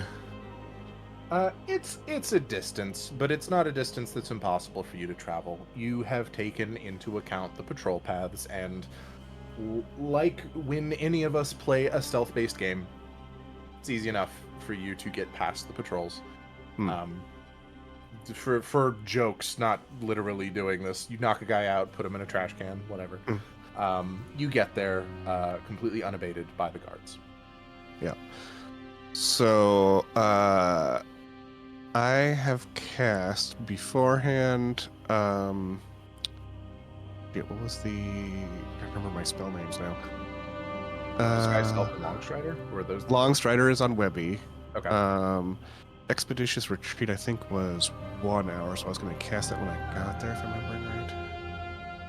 Let me bring up the spells page again. Expeditious Retreat is concentration up to 10 minutes. Longstrider is an hour, and Disguise Self is also an hour. Yeah, I'm not planning on it taking... Okay, so... yeah, I wouldn't cast Disguise Self until I get there. Because I don't want to be seen with Webby while the disguise is up. Okay, that's fair. So then when I arrive at the shop, I had pegged that there was a back door, so I'm going to have Webby go up onto the roof, lure me a rope, I go up, and then I descend down the back of the building with the rope. Okay. That is absolutely something that you can do. It is from this point on that I will be asking for checks for certain actions. Okay. The first of which is a relatively easy stealth check. Now, is Webby coming down there with you, or are you going down there alone? So Webby is staying up on the roof. We have coordinated to where I have a new light stone, and if I flash the light stone down at the base of the building, that will be her sign that I have the rope in my hand and I need to get up as fast as humanly possible. Okay, cool. I'll keep that in mind. What I'm going to need from both of you is Webby is on the roof of the building, correct? Mm-hmm. And she's just staying low and being quiet, and essentially her state until we reach that point is perpetual held action to haul me out of there. Cool. I will keep that in mind. She will have that ready to go. I'll need, only because of the fact that Webby is staying there and she's not going anywhere else, this will be the only check that she needs to make. Okay. Just one stealth check from Webby, and then a stealth check for you to be lowered down to where the back This door is Webby. Okay.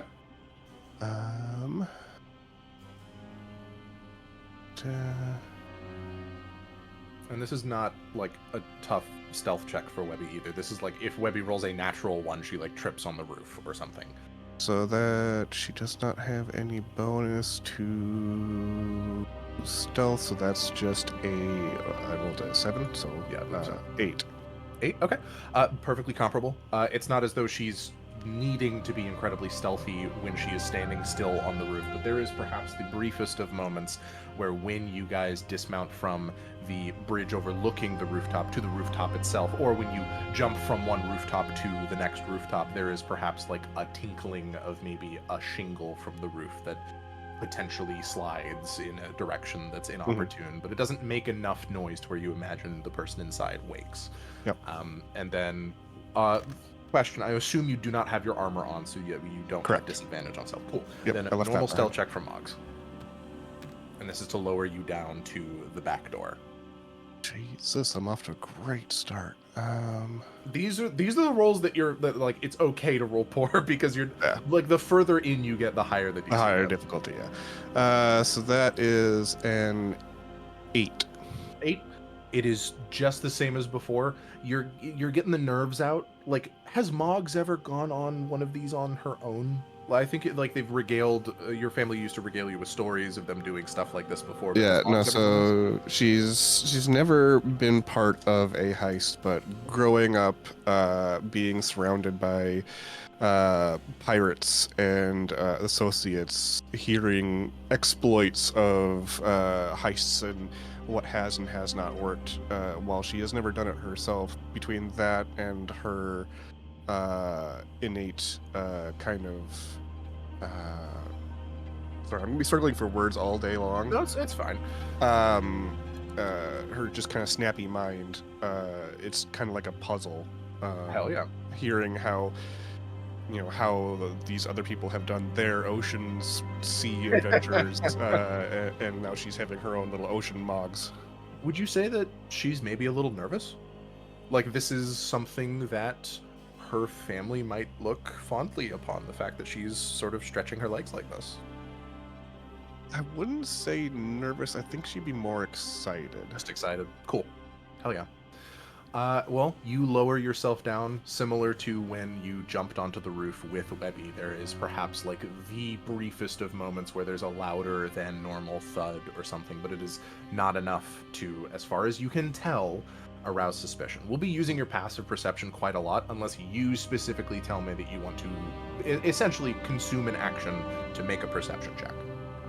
Okay. So whatever your passive, what is your passive perception? 16. 16? Okay, that's fantastic. You'll be able to spot the majority of things. But you land down, and as far as you can passively tell, no one has spotted you. So you are good to attempt the back door. So I knew that there was a back and that it was inaccessible from the front, but I did not know what was back there. So what is the situation back here? As you're looking around, you see that it is what looks like largely fenced in from the underbrush of this, the wildlands that are here.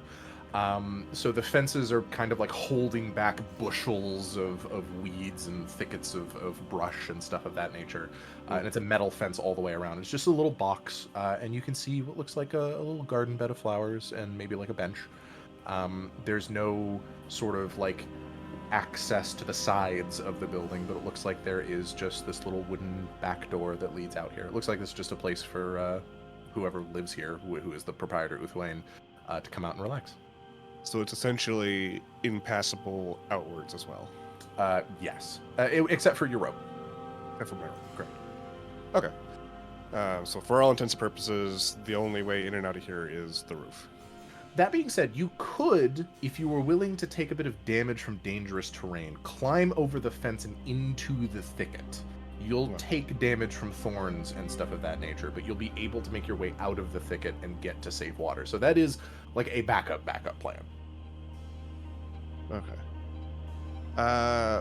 Is this like super brittle, snappy, crackle pop thicket, or like living thicket? It is enough to where when you step through it, you will need to make checks to see if you become immobilized from vines, and you will be making noise as you move through it. Okay, so if I were to say, go over there and use my wrench to make it look like something had moved through there, but not actually going in there myself, would that be another stealth check? Could you extrapolate on the purpose of this check? The idea being that if then someone afterwards was coming out, they would see that it looks the like brush you was ran that way. disturbed in this area, so maybe they had come through in or left from that Okay. area. I would say that yes, it would need to be a stealth check, and it would probably need to be. You know what?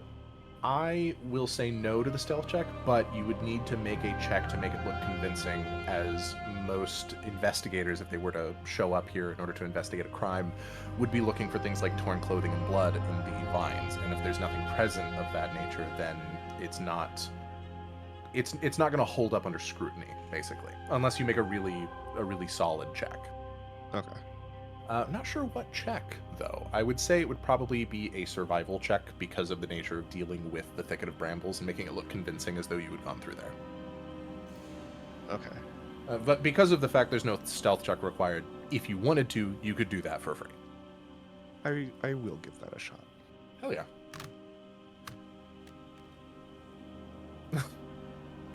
Holy shit, man. That's an 8. Oh my god. Brad rolls early. Brad rolls early. We're good. It's good. It's good. You still have your inspiration. You still have that. So if there is a roll that is really important, you have a reroll.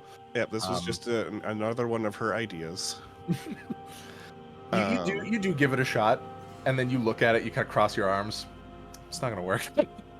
Yeah, that's not panning out. All right. Okay.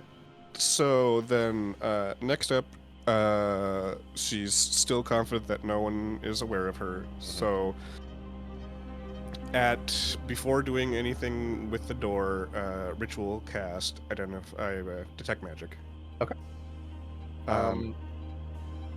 So the ritual casting, I'm going to give. You know what? I'll give one spell to you for free. Spells have verbal components, and if the verbal component is not spoken loudly enough, the spell does not go off. Each spell that you cast beyond the first, I am going to ask for a stealth check. Okay. Unless, and I'm perfectly fine with a retcon, you want to have been somewhere further away before casting it and risk having people potentially see you coming in. Like, because you have to ritual cast it outside of the building. Okay, so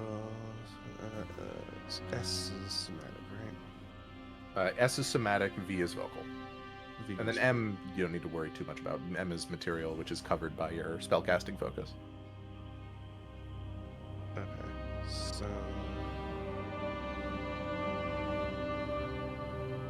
so but I imagine it'll be a easier check because I am outside. Absolutely, yes. It'll be similar to the previous checks. The DC for the majority of these checks that you are making out here is 7. Okay, that's fine. So then yes, ritual cast. I guess that's my freebie. And then after that is done, then I am casting both disguise self and expeditious retreat. Understood. So my check for disguise self, or which one's a lot? Which one takes? One of them's like short. Expeditious retreat is concentration 10 minutes. Disguise self is an hour with no concentration. I mean, it's like a difference of like a minute or a few seconds when doing regular casts, anyways, right? Oh yeah. One's an action, one's a bonus action. Okay, so I'm getting basically both on the same round, anyways. But 2 stealth checks. I'll let you do it as one, since you're doing them both in the same round. Okay. Just say it really quickly. So yeah, that's 14. Oh yeah, easily. You managed to get both Disguise Self, Expeditious Retreat, and Detect Magic off. Detect Magic being Ritual Cast, and then Disguise Self and Expeditious Retreat are ready to go. So for Expeditious Retreat, she like just massages like her calves and just does like stretches. You just do calisthenics like in the backyard of this place that you're running. Just like, yeah, just like stretching a little bit and getting ready, limber, and that's how she casts Expeditious Retreat.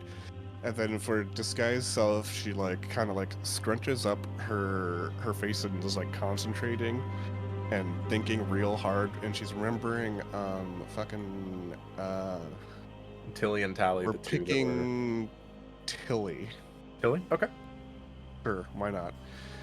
To remembering what Tilly looks like, picturing her in Mox's mind, and then she kind of like almost does like a silent sneeze, and then it's like a popcorn kernel exploding. and then the disguise is on. And then she's just Tilly. I love that. Okay. Yeah. Disguise Self, Expeditious Retreat, Detect Magic, all are good to go. Let me check something real quick on Detect Magic, as this will be relevant over the course of this. I believe Detect Magic is blocked by a foot of stone, an inch of common metal, a thin sheet of lead, or 3 feet of wood or dirt. So given that it is, I believe, a 30-foot... actually, Detect Magic and Expeditious Retreat are both concentration. So you'd be able to have one or the other, but not both. I will give you like a Detect Magic ritual cast to give you effectively a pulse from the outside going 30 feet in if you still wanted to do that. Since we already did, sure. We'll have that like one radar ping. Yeah, there's a radar ping from the outside. You kind of like basically push yourself up against the wall and go the full length of it in order to see what magics there might be. Let me just make sure. Yeah, so it is picking up the rune stones that were inside. There are other rune stones that are in the back. It looks like there was one rune stone that was on display in the actual main area, and there are multiple other rune stones that are in the back of the building. So those are things that are sort of accessible to you when you walk in. Okay. But other than that, you do not detect any magic back here. Not yet. Okay. Okay. So then, yep, we.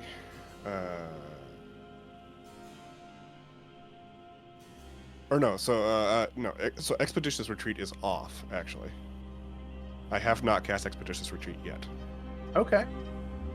Because I'm using Detect Magic to find what I want. Okay. From what you can tell, your Detect Magic is reaching into a part of the front of the store. You are not detecting the items that you're looking for in the whole radius. So you've got the entire back of the store in the radius. Yep.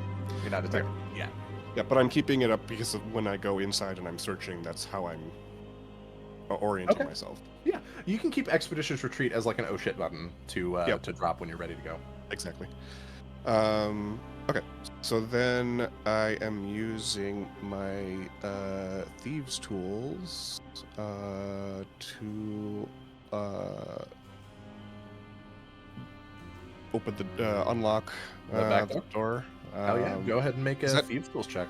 Do I need to like do a check for traps as well, or is that to include? If you would like to check for traps, that is an investigation check. It's an investigation. Does that change anything, or is that just it's free? It's a freebie. Technically, it will double the time, but the time was going to be 6 seconds, so you're doubling it to 12. Okay. 12. 12. As far as you can tell, this back door is not trapped. Okay. Lockpick time. And this is a lower DC, but it's only adding your proficiency, which I believe is doubled. Not yet. Not yet. Okay, so it is just +2.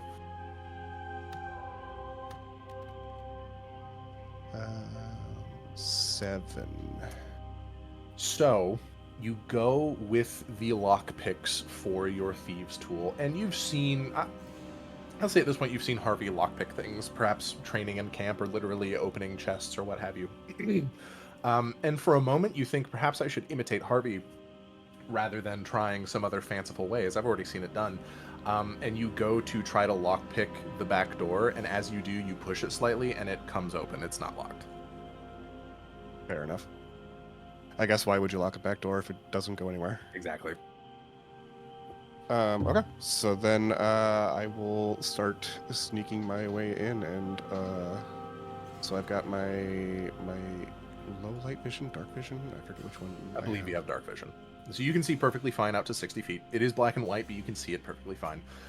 You open the door to enter this place. The door creaks like a motherfucker. So I'll need a stealth check as you enter into the building. So this is the one that counts. This is the one that counts. Sweet, let's do an inspiration. Okay, alright. This might be the shortest heist in history. Fuck, I hope not. What are you talking about? Okay. What's the total? 9. 9? The door creaks open and makes a loud noise. You freeze and listen. You don't hear the creaking of the wood floor beneath you or anywhere else in the building. You don't hear anyone stirring. You don't hear the ignition of any lights or candles or lanterns. You hear nothing. The way I'm working this is there is a number of failures that must occur before you are caught. This is one of 3. Okay. So you are in the building. All right. So, so I know there's rune stones in the immediate vicinity. Yeah, you take a look at them immediately. It looks like there's about 3 of them. You can see 3 rune stones that are easily available. One of them is in the front of the store behind a glass case. You also see a safe. Looks like a big metal safe. Aha. A safe with thick enough wall that I could not detect magic through. Exactly, yes. Mm-hmm. And like the only thing that you can really see in the vicinity that would block detect magic is that safe. Oh, God, I'm about to be real upset that I used my inspiration. Okay. So, I guess first off, I will toss the 2 rune stones that are right here into my bag. There's 3 runestones. Add them all. I thought the 3rd one was up front. 4th one. Oh, okay. You can go grab that one too if you want. You just have to open the glass case. Are they specific runestones or are they just +1 weapon.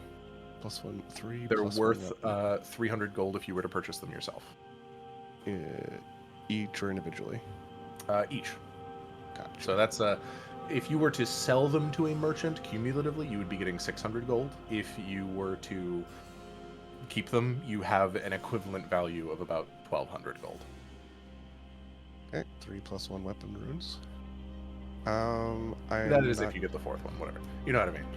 Oh yeah. Right now 3. We'll think about the 4th for later. Do I see any empty runes?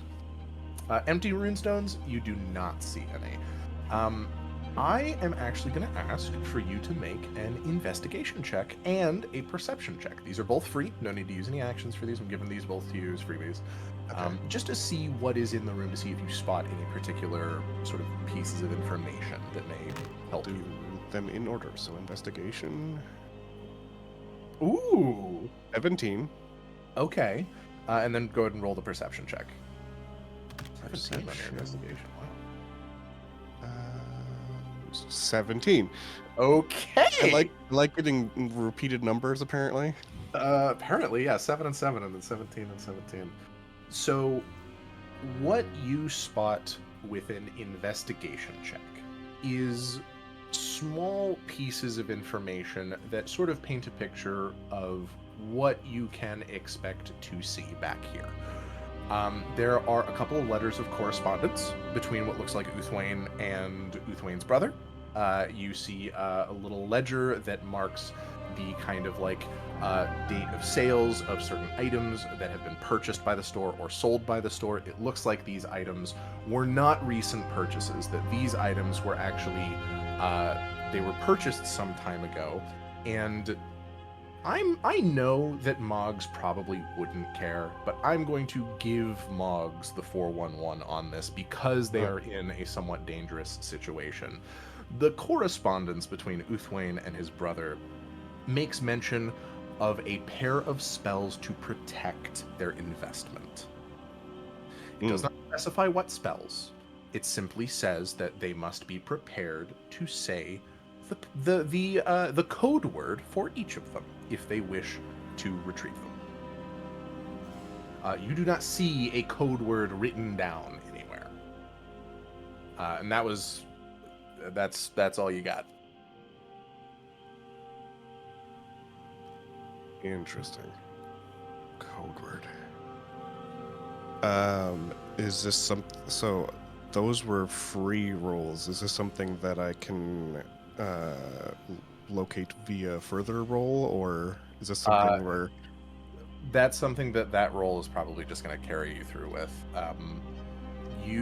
The perception and the investigation check both were to find that information, and if you want to, you can press it further, but I'm going to be forthcoming with you. The information is known by Uthwain. Yeah.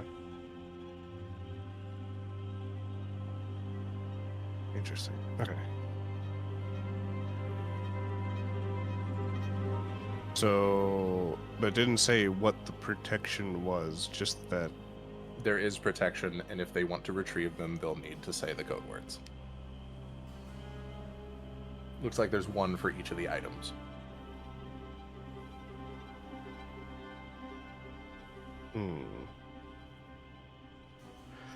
So You know what? I am actually going to give you another one here. This isn't something that I have written down, but let me pull up the spell that they used real quick.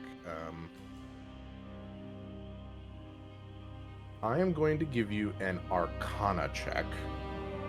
as you see that the correspondence references that Uthwain has compensated his brother for the gold dust required for the spells. And I'll let you roll an Arcana check to determine what spell that could be as a consequence of the fact that there's gold dust required for it. 9. 9? No idea. Okay. Okay, so we have the safe. There was no upper floor, right? There was not, no. Is there a basement? No, not as far as you can tell. It looks like this is just a very simple, perhaps 3-room building. There's no bathrooms that exist in this world. So there is the front of the back room, store, yeah, the front back of the room that I'm in, and then presumably a bedroom. Presumably, yeah. Okay. You can actually look, like, so if you immediately after entering the room, you look to your left, there's the door that leads to the bedroom.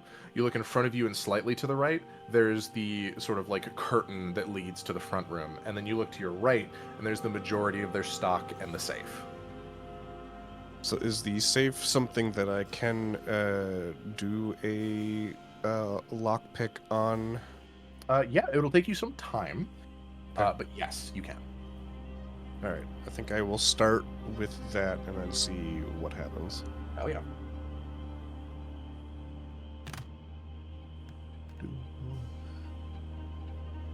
So 18 on 18. lockpick. Let me check. Thieves' tools. DC for this? That is the DC. So you very carefully with your lockpicks come up to this safe, and there's like, I'm gonna go ahead and say there is a keyhole in this safe. I know that makes it not particularly the safest safe in the world, rather than a combination or whatever. But you spot the keyhole and you use your thieves' tools expertly in order to pop it open, perhaps even defying the laws of physics in the process. And the moment that you do so, the safe does very slightly come ajar. Nothing happens when it does. You still have detect magic up? Yep. You are detecting magic inside the safe. Okay. Identifiably, it is the things you're looking for. Okay. So, and then I open the door, I guess. Hey, you open them up. The first thing that you see is the weapons that are there. And the next thing that you see is a rather frumpy-looking coin purse. It doesn't look like there's a lot of coin inside.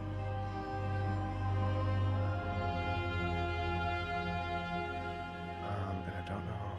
And to describe what you're looking at as well, there's a long sword that is blade down, tip into a corner, and then hilt into like the opposite catty corner. A long sword that looks like its blade itself is made of like a purplish grayish material and has, because of the detect magic that you have a sort of necrotic aura that is oozing from it. And then the next one, being the dagger of venom, looks like a serpentine blade, is literally a little squiggly blade that has like a snake's head at the bottom. The handle and sort of the handle itself is a green motif, but the blade looks no different from a normal blade. So here's what I'm going to try. Okay. We'll see how you feel about this. Given that I am aware that there is some sort of magical function that supposedly prevents my removing these, my immediate instinct is going to be, I'm going to, rather than try to pick them up and take them out of the safe, I'm going to try to slide the bag of holding over so that it like catches and just slide it across so that they get scooped into it. So in order for you to be able to accomplish this, there would need to be an angle that is not quite available to you. Okay. You would have to move the objects to accomplish that. But after moving the objects into, you know, a more opportune position, it may be more possible to do so. Okay.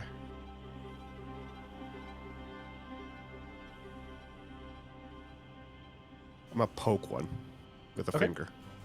You poke it. Does it Doesn't really. move? I mean, with the position that it's in poking, it's not really going to move it. Which one do you poke? The dagger or the longsword? The dagger. The dagger? Doesn't really move. If I just like, am I able to shift it? How much force do you apply? Just enough to like give it like an inch scoot. It does not move. Not at all. Not even a little bit. I will try picking it up like normal. Please make a strength check. I think you're picking up what I'm putting. Oh God, I think you're picking up what I'm putting down with what's here. That's a 4. A 4, okay. So you attempt to move the item, and it is rooted to the spot. You give it a little tug, nothing. You give it a yank, nothing at all. You kind of like look left, look right, and sort of see like, okay, well, I have the ability to try this. You put both of your legs on the sides of the safe and yank with literally all of your might. It won't move. Okay. I have. And you can give like the lightest of taps onto the Acheron blade. It's got the same one on it. Yeah. Any difference if I use a thieves tool to do it rather than my hand? It'll actually be impossible with Thieves' Tool.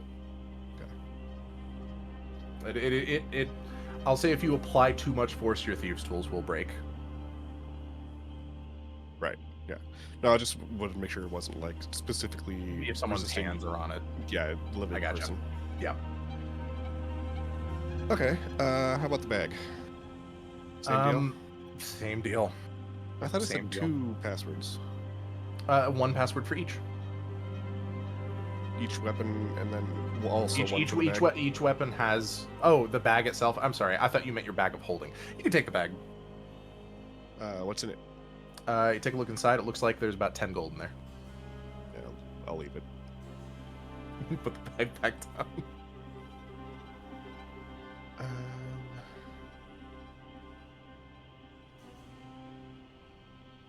Okay. I guess I'll just try for. Well, I assume it's gonna be a stealth roll if I try saying a few phrases or whatever. Yes, and I am going to ask you to make an Arcana check to see if there are any consequences for getting a phrase wrong. If I do it, If you do it, yes. or to the fact- know if there are. To know if there are, yeah. I'm giving this one to you for free, which I think Fen can probably interpret without a roll what that means. Moggs can't. Oh God, no. It's free game. Oh God.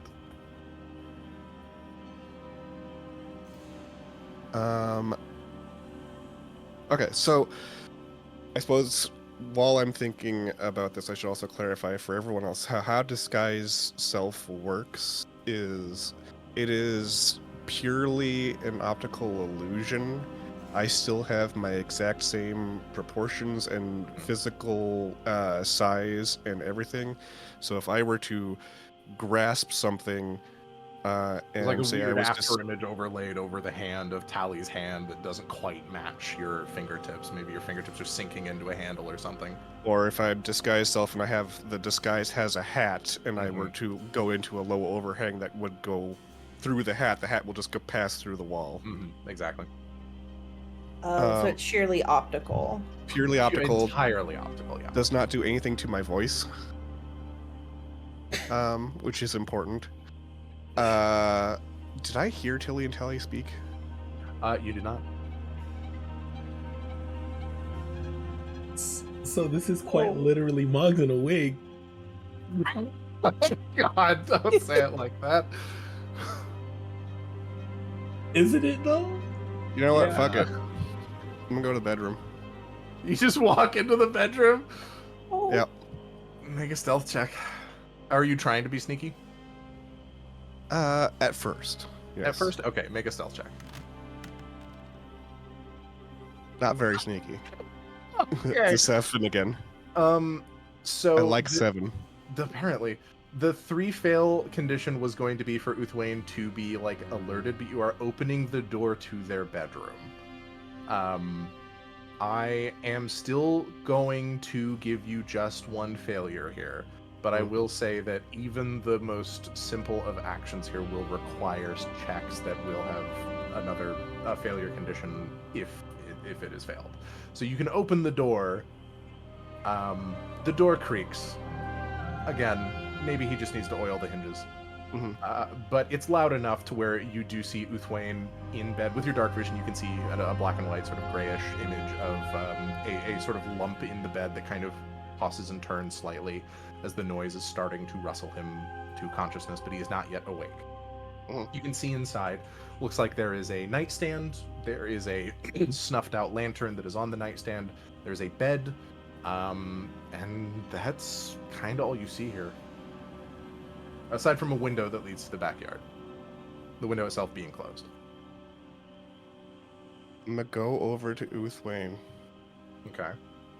Gently shake just enough to just slightly, like, be semi-conscious. Okay. And go, I forgot what the password is. Okay. I am gonna call this a deception check. I have a +0 deception. Oh, fuck. Baby!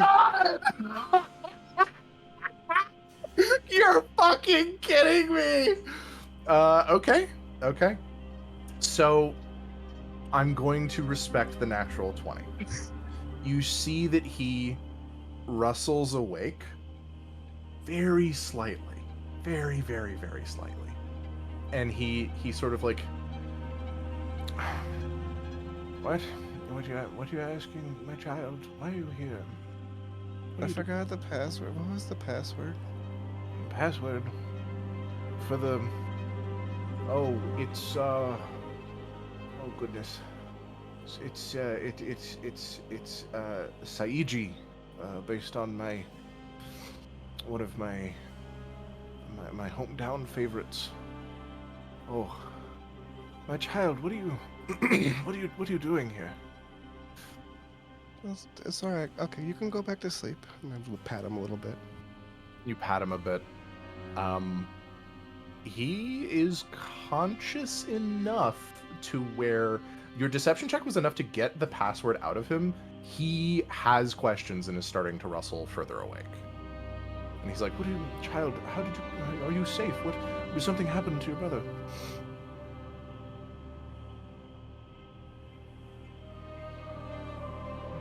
I dump a vial of drugs into his mouth. Okay. I'm gonna go ahead and call this probably an initiative versus initiative, just to determine whether or not he reacts faster than you can put the drugs in his mouth. 16. 16. All right. Let's see. Okay. So I'm assuming it is the drugs that I'm thinking of, correct? Mm-hmm. Okay. Do you do the whole vial? Or are you just part of the vial? So we took sips earlier, right? Or did we take Caius took like a big ass swig or down one, didn't he? I believe so, yeah. And there was a bit of a delay before he started tripping balls. Yeah, whole thing. Okay. Yeah, you push a bottle into his mouth, and pretty much immediately he's like, "I tried." He's coughing, he's wheezing, he stumbles out of the bed, and starts to fumble for a light, and then you have a moment to do something, but he's actively he's up and active. It is now, it is not combat. It is close to combat. It is narrative initiative. So you do something, and then Uthwain will do something. we'll let the initiative rolls from before carry over. His first action is to get out of bed and grab the lantern and start lighting it.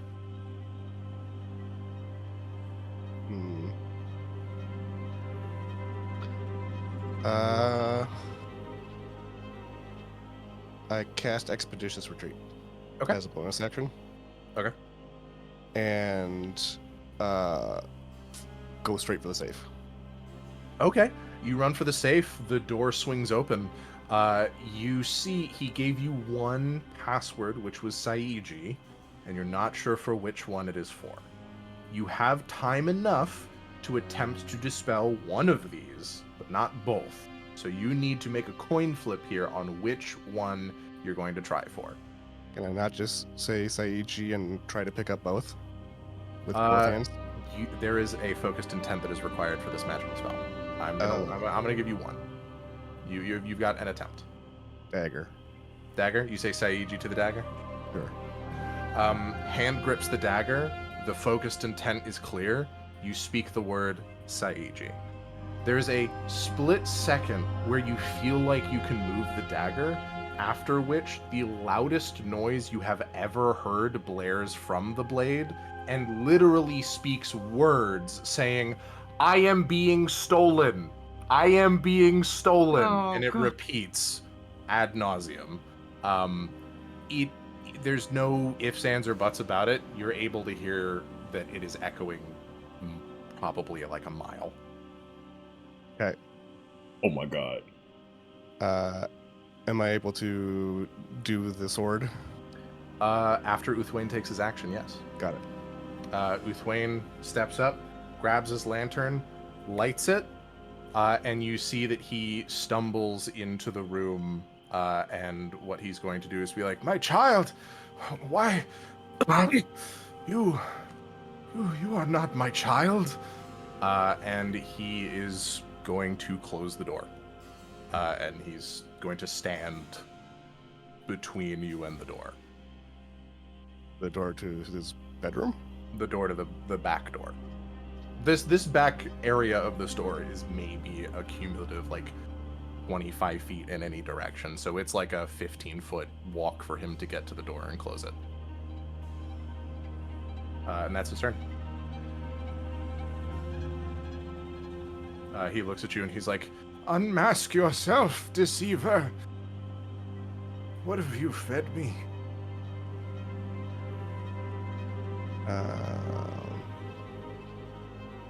I will grab the sword. Okay. You grab the sword, focused intent Saiji. It releases. You have the Acheron blade in your hand. Stuff it in my bag. Okay. And bolt out the front. Bolt out the front. Okay. I'll ask you to, because you're trying to, you can either try to go through the front door or try to smash through a window. Through the front door will be a strength check to see if you can pass through it. And through the window will probably be a dexterity check to see if you get hurt or injured or wait, cut. Is there a window in the back? Out to the back? There's a window out to the back, but same deal. It would be a dex check to see if you get cut. Oh yeah, let's do that. Okay, go ahead and make a dexterity saving throw.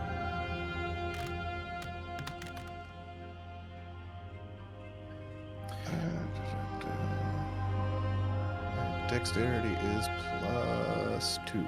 +2. So on an 8, there you do manage to smash through the glass. There you dive bomb through, but there are several places where you cut and bleed. You are leaving the very faintest of trails of blood. I assume you flash up the light to Webby. Yep. Okay.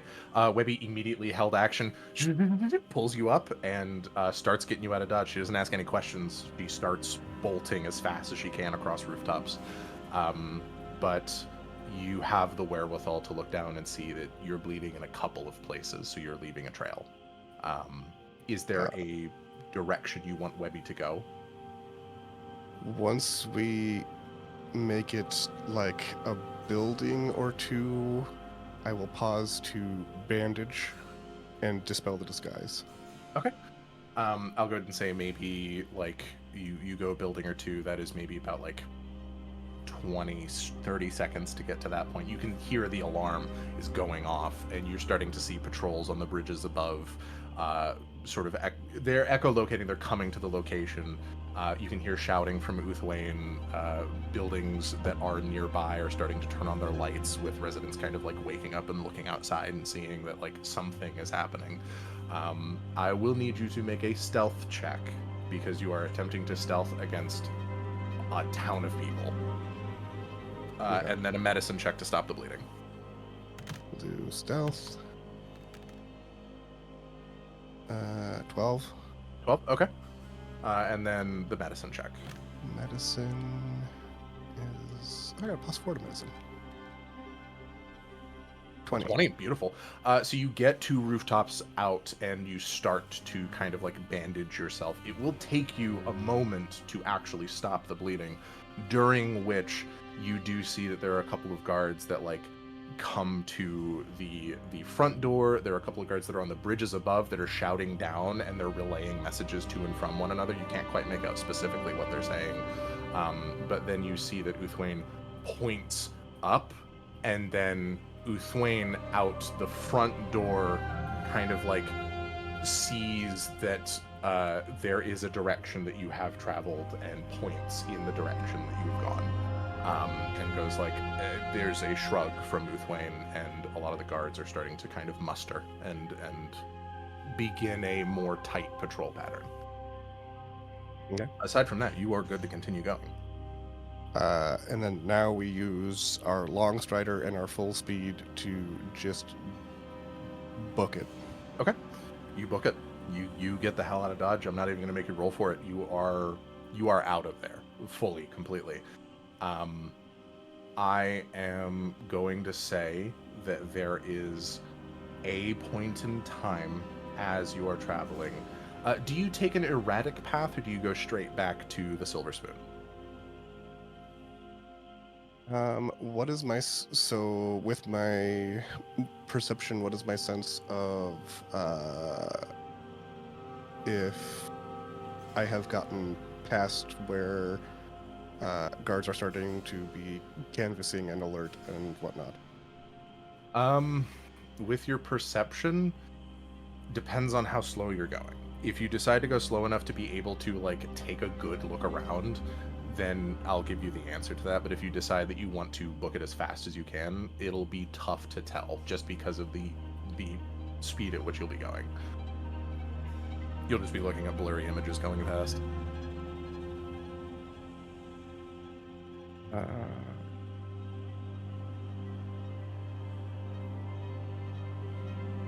So how much time has elapsed at this point? Since the alarm? At the point after the alarm and you got out, and then you are starting to like bandage yourself. You finish bandaging yourself. We'll go ahead and start at that point. It will probably have been about 2 minutes because of the time it took for you to bandage the couple of wounds that you had. Full speed book it. Full speed book it, straight line? Yeah. Okay. You make it back to the Silver Spoon. I assume you enter in a similar way that you left. Mm-hmm. You make it back into your room. The sun is starting to crest over the horizon. Congratulations. There may be more trouble on the horizon regarding this. However, as of right now, you have made it to safety. Is there anything else that you would like to do? Once I am in my room, I will replace one of the +1 runes with the effect of the sword. Okay. So you take the sword out of the bag, and as you take the sword out of the bag, there is a moment in time in which the sword... You start to take it out, and then you realize as the handle breaches the like threshold of the bag, the handle stops moving, and then the bag falls off, and you're like, oh, right. And then you say Saiji, and it moves again. It looks like about every 10 minutes, this blade is going to stop moving, after which it needs to be set again. Okay. But you take the time to scrub the enchantment off of the Acheron blade. Hold on, let me pull it up.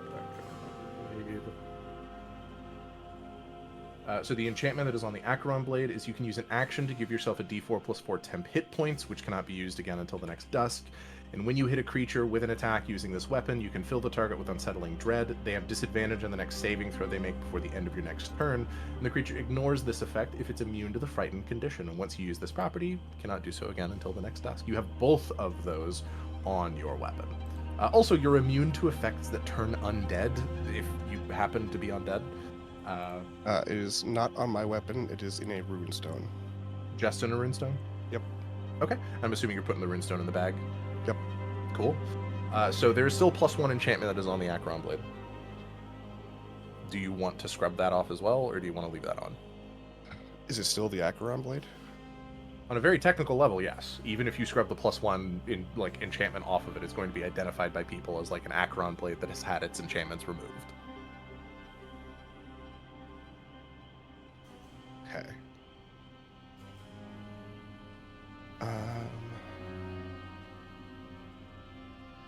I am going to go for a morning stroll. Okay. Caius. Yes. There is a cacophony that begins to break out while you are on your morning jog.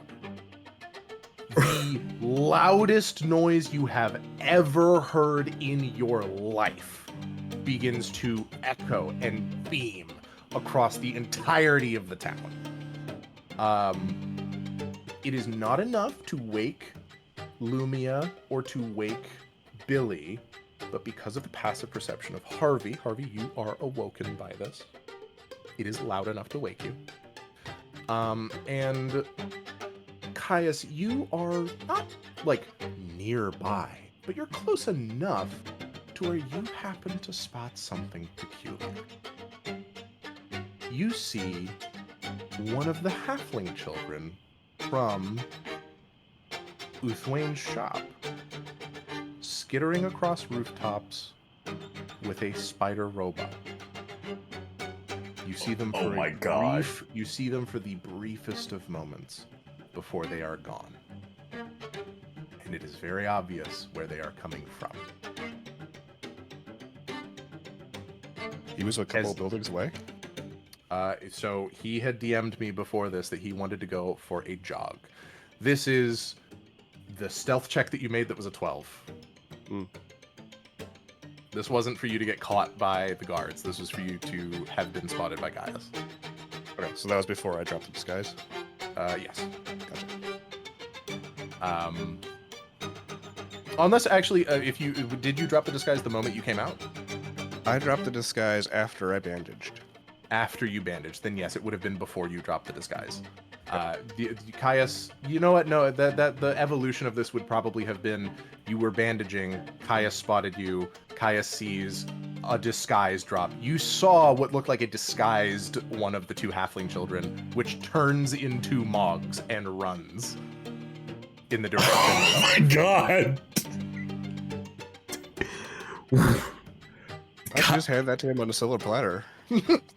He still might not. Sorry, that's the way the cookie crumbled. I was like, It's all more right, like that's a you 12. Oh god. Hey, so the way that this was designed was supposed to be like I'm sort of like baiting you with a thing. You were a natural 20. You were supposed to be able to get away with the runestones, not any of the weapons. You got away with the Acheron blade. You should consider like the neutral success would have been you have 1,200 golds worth of runestones now. This is a like success plus because the Acheron blade is a 3,000 gold item. Well, I can't do anything with, but sure. True. I mean, you could keep it in the bag of holding and have it be an immovable rod now. It's just you can't. You don't have a lot of control over whether or not it's an immovable rod. You can say the command word and then it's off for 10 minutes, and then after 10 minutes, it's on again. So if you ever just decide, hey, by the way, whoop, there's a sword that can't move. Dude, my dark vision went hard.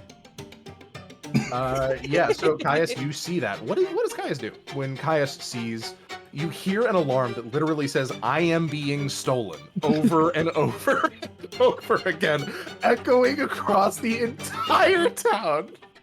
You see Moggs running away from the scene of the crime.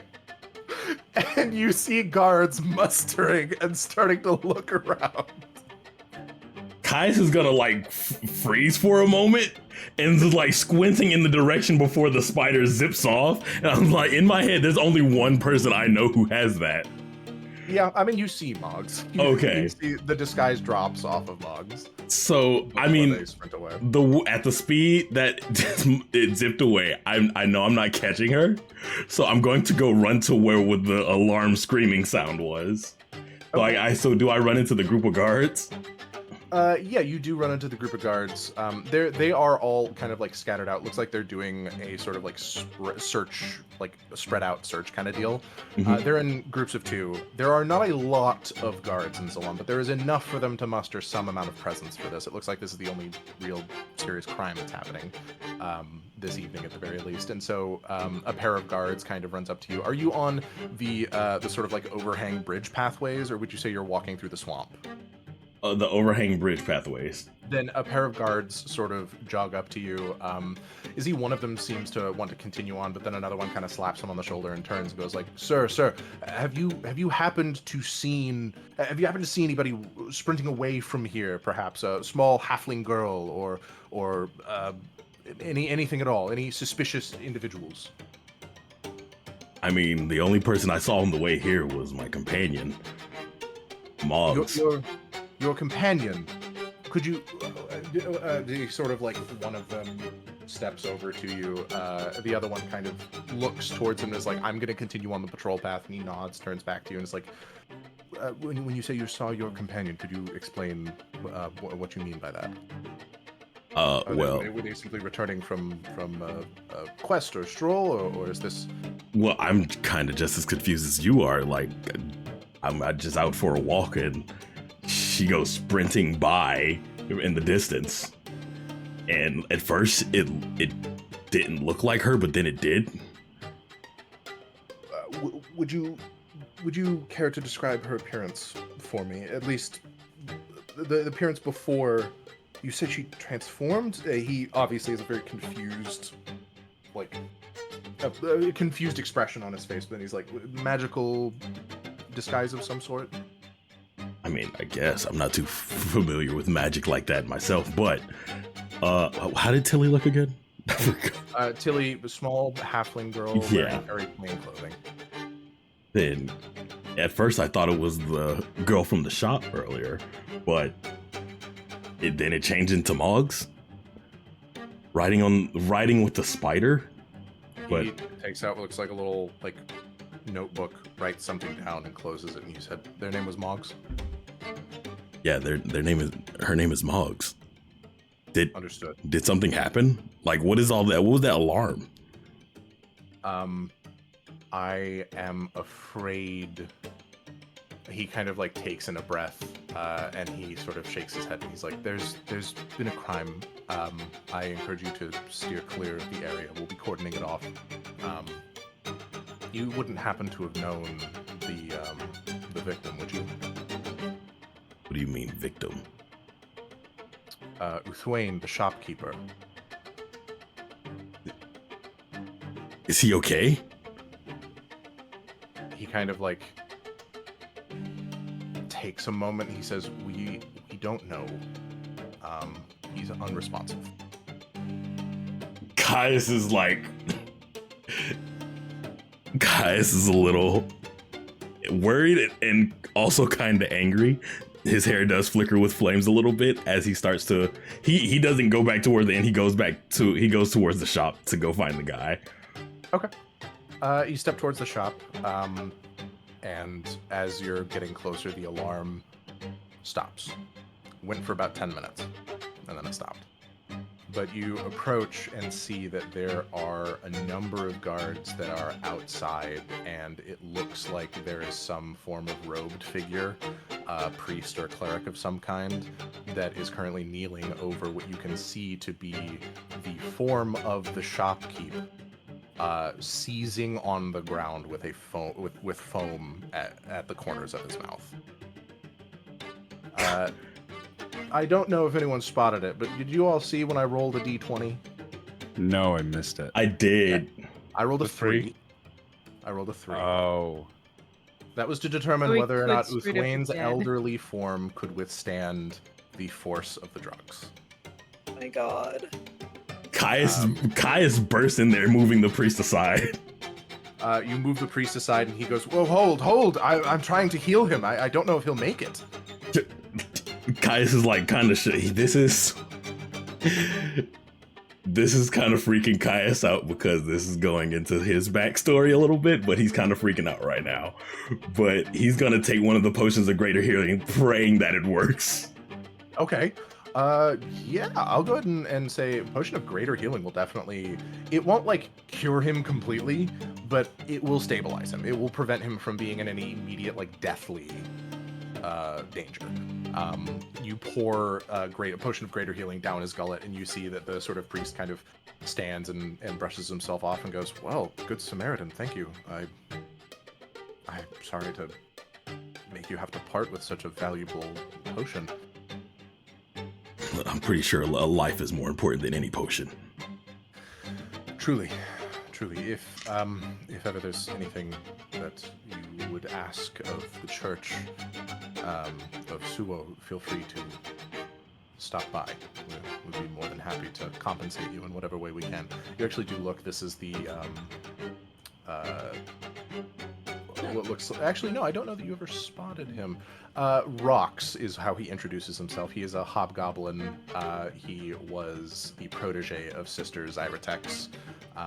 He's a minor cleric, a minor priest, learning through her, and so he's kind of like, I'm not sure that my skills would have been up to the task. I have no idea what's wrong with him. Caius lets out a sigh because with this, I would be able to recognize this, right? Because of the fact that I'll ask you to make a medicine check. The DC is not going to be particularly high. If he were talking and saying stuff, okay, you'd probably be able to recognize it super easy. But because of the fact you're just looking at someone going catatonic. Exactly. Oh, where'd that go? I don't think I have a bonus to medicine. This could be any number of things. The first thing that jumps to your mind is poison. Well, regardless, Caius just did what he thought would work the best. He's no longer seizing or frothing, but he's unconscious. He's fully unconscious, not responsive really in any way. His eyes are open. He's not dead. He's still breathing. But you can see the priest is kind of like performing some rites and incantations and trying to cast some sort of healing restoration magic on him, some sort of ritual that will take some time. The police, the sort of guards that are in the area, one of them approaches you and goes like, "Sir, I do deeply appreciate what you've done, but this is now officially a crime scene, and so we're going to have to ask you to step away, if you can." Can I flash my road warden badge? You flash your road warden badge, and he kind of like tilts his head, and he's like, "Oh, road warden, I apologize. Are you here to investigate?" Actually, I don't think I have. Kind of like tilts his head, but doesn't question further.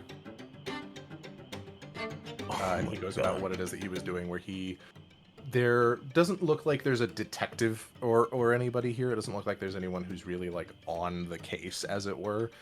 They're kind of just like looking at things and seeing. They to us, looking at a crime scene, they're not handling a crime scene very well. They're picking stuff up. They're putting their fingerprints on things.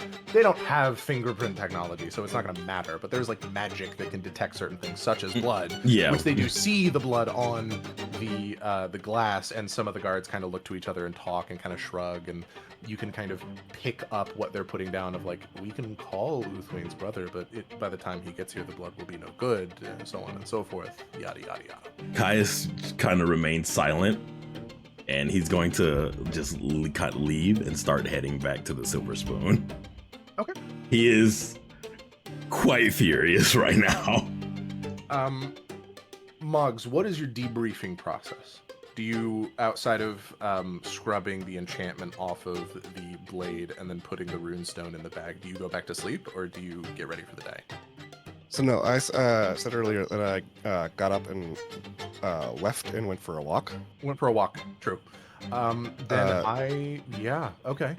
So this was pretty much immediately. I left Webby behind. Got up, went out like normal. Out the front door, everyone could see me leave. And I go in. I don't know. So, what is near the tavern or the inn? Near the inn, I'll be honest, it's probably just like a pathway that leads up to the overhead walkway of bridges and maybe a couple of residential areas, and like the carpenter shop nearby. So, what Moggs is looking for or intending to do is leave the sword somewhere discreetly. Okay. If you want, I'll leave it up to a survival check or a...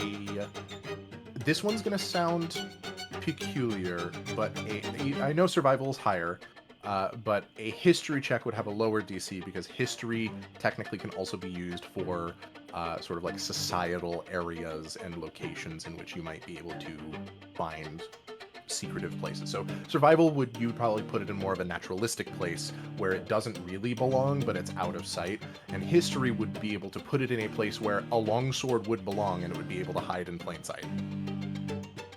I'm not necessarily trying to hide it. I'm just trying to have it no longer be on my person and not have anyone know that I had it. Okay. And then it's up to you whether or not you want it to be in a more lived-in area or a natural area. It would be survival for natural or lived-in for history. We'll do survival.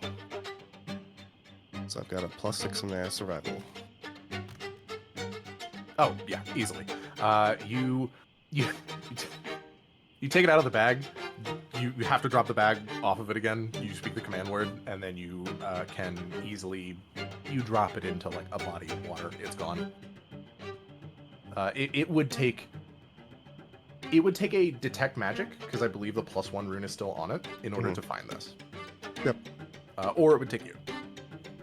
Yep. Hell yeah, it's completely gone. Would you say? How long would you say that took, roundabout, for you to like go out, find a place, and distribute the blade where you see fit? I'll let you determine. You roll a 23. Some nearby streams, so I'm not just like what 20 minutes or something like that. Yeah, something like that. Easily. It's out of the way. Yeah, absolutely. It's far enough out of the way of the town to where if someone were to do like a cursory detect magic sweep of the town itself, they wouldn't pick it up. They'd actually have to do like the periphery of the town in order to get it. Yeah. I am going to ask, and I need both of you to agree for this. Do you want for Moggs and Caius to meet outside? Because you're both outside, Caius is on their way back. And this taking 20 minutes, I'll leave it up to the two of you whether or not you feel that this is appropriate for the two of you to meet before you enter the tavern. Again, this is the closest that we will ever get to anything even remotely resembling player versus player. This is not meant to be player versus player. This is joint storytelling. I encourage the two of you as players to discuss Harvey's this amongst yourselves. Oh, gotcha. Harvey is conscious. Harvey is awake, but it is. I'm asking Bear and Fen, Yeah. and I know that right now Caius has it out for Moggs, but Bear and Fen. Do you feel like it would be more conducive to a better story or a more logical story if the two of you were to meet outside the tavern, or do you think that this would be something that would happen later on in the evening? Like, basically, I'm asking, does Moggs make it back to their room before Caius comes back? Oh, like in my head right now, Caius is heading back to the Silver Spoon right now to find Moggs. Then Caius might beat Moggs there. Probably, yeah. Okay. He probably would arrive at the Silver Spoon after I have left. Yeah, absolutely. So Caius, you arrive at the Silver Spoon. But didn't Moggs like go through her window or something? Moggs went out the front door and then out to sort of the periphery of the town itself in order to drop off the swords. You're actually not sure where Moggs is right now. So yeah, right now I am literally Caius is literally going straight to Moggs' room in a rage. You go up to Moggs' room. Do you bang on the door? Or do you just like what do you do? I'm caving it in. You can.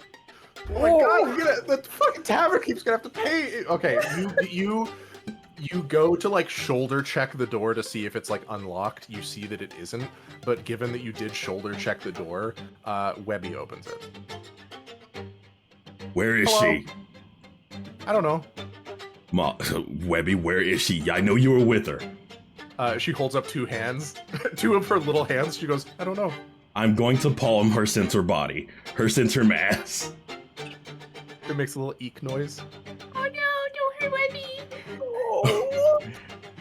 Webby looks down at their center mass.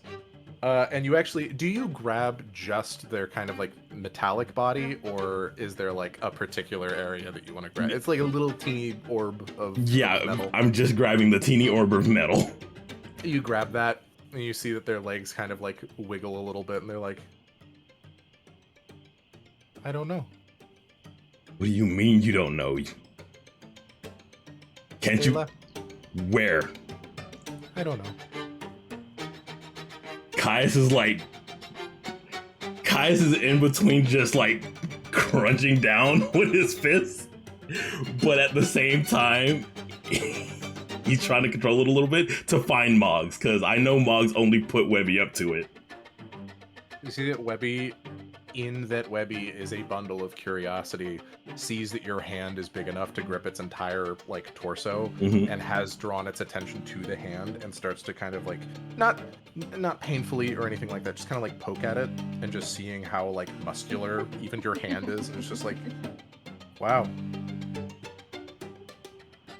If Moggs isn't in there, I'm dragging Webby back out with me to try and find her. I'm pretty sure everybody heard that door cave in. Yeah. Anyone who wants to wake up sneeze. A really loud sneeze. Harvey, you were awake enough to hear Moggs. You know what? No, I'm not going to say you were awake enough to hear specifically. You're awake enough to hear someone re-entering a building, someone leaving a building. You hear Caius. I will give you that one. Caius entering the building, and then the sort of conversation that is occurring here, and then after that, I will say Billy and Lumia, you guys will be able to wake up for the morning. The sun is starting to breach the horizon, and light is starting to stream into day. If you take Webby out with you, Webby lets their kind of legs dangle behind them, and they literally just go wee as you like take them. Caius is starting to walk back down the center hallway from the room to get back to the entrance of the Silver Spoon to try and like see if he can spot her or something. I don't know who else comes out at that point, but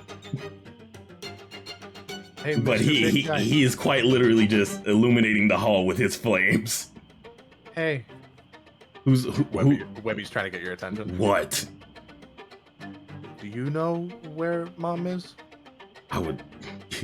If I did, I wouldn't be here right now. Do you want to look for her? Yes. Okay. They start to wiggle as though they're trying to break free. Caius releases her. The first thing that they start to do is go back up the stairs, and they go, I'll look in the room. Caius grabs one of her legs. She's not in there. Are you sure? This came from the room. They could be under the bed. Caius is starting. He's like no longer paying attention to Webby. He is like getting angrier and angrier. Webby is just stalling for time, just kind of trying to delay and deflect as much as Webby can. I will ask Harvey, do you do anything, or are you just kind of being a passive listener? I'm just listening. Okay. Billy and Lumia, you guys don't know what's going on, but you're conscious That's actually Billy. It's perhaps a little too early for services to be rendered in the tavern below. So if you have any morning business to attend to. Business. I'm asking if you want to interact with the Saint. Billy will come out. Okay. Billy and Lumia, both of you kind of poke your heads out of your rooms around the same time. You see that the door to Moggs' room is open. That's a nice way of putting it. What's all this noise? You guys can hear sort of muffled conversation downstairs. Oh, it's not muffled at all. I'm yelling. you guys can hear. Where is she? That's exactly how it's going down. I go out and I look at Lumia. What's going on? I'm not sure. I think maybe we should go downstairs. It's weird. Okay, I'll follow you. Billy looks tired. Oh. Moggs is not Moggs. Caius is like dragging Webby out of the door, like of the entrance of the silver spoon, like back into the streets. As you're approaching the entrance to the silver spoon, I will say, Moggs, it is around this time you arrive back to the silver spoon. Before you even enter, you can hear Caius.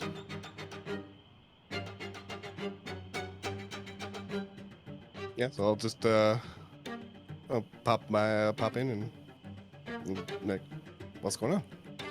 You enter in and you see Webby go, "Hi, Mom." No words. Caius is like lunging at Moggs. Whoa! So this is an initiative, and I'll say this is around the time Billy and Lumia, you guys are coming down the stairs, so you're not like close enough to interact directly with this with your hands, perhaps a spell, but anyone who wants to interact with this it's an initiative roll. Whoever rolls higher is going to get what they want to have happen. I feel like Billy would be too tired to Holy interact. fucking shit. Oh no. Oh no! Caius, what goes down?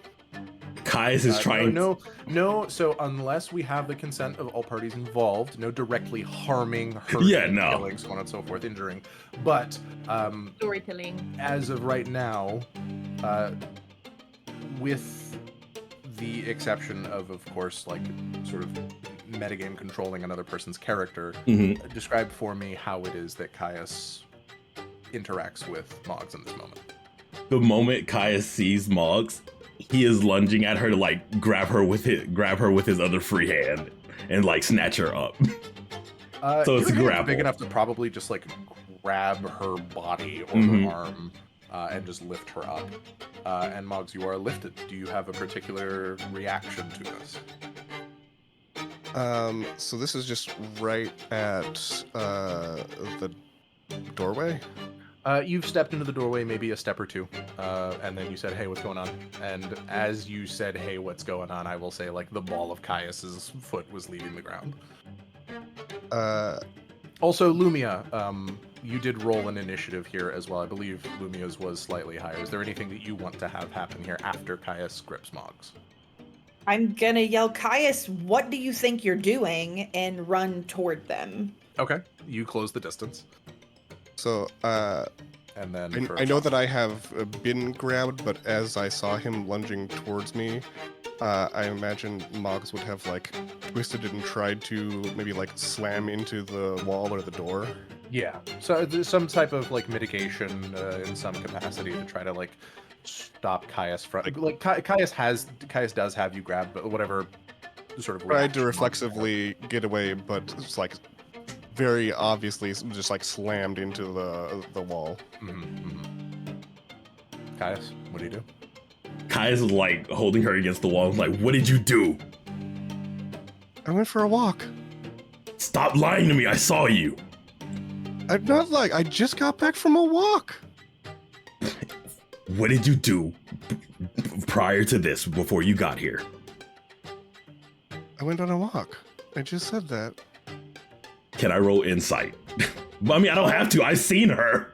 Yeah, so like you can use the information that you have to interpret whatever you wish.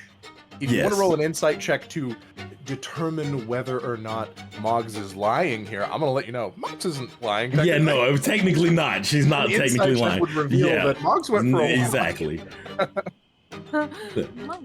What were you doing coming back from that shop? What shop? Don't play dumb with me. What shop? When we went shopping? Earlier? Yes. Yesterday? The one with Tilly and Tally. What did you do to that old man? Lumia, what are you talking about? Use your words. And I am like, kind of like shrinking and shriveled and kind of like cowering. You see that it's at this point that I'm going to go ahead and say that Webby is going to attempt to break free of the grapple of Caius. So go ahead and make an athletics check to keep Webby. What's higher for Webby? Is it athletics or acrobatics? Athletics. What's their bonus?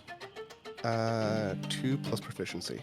2 plus proficiency, so that would be not enough. They attempt to break free. Caius, you still hold on to Webby, and you can see that Webby goes like, "Don't hurt Mom! What are you doing?"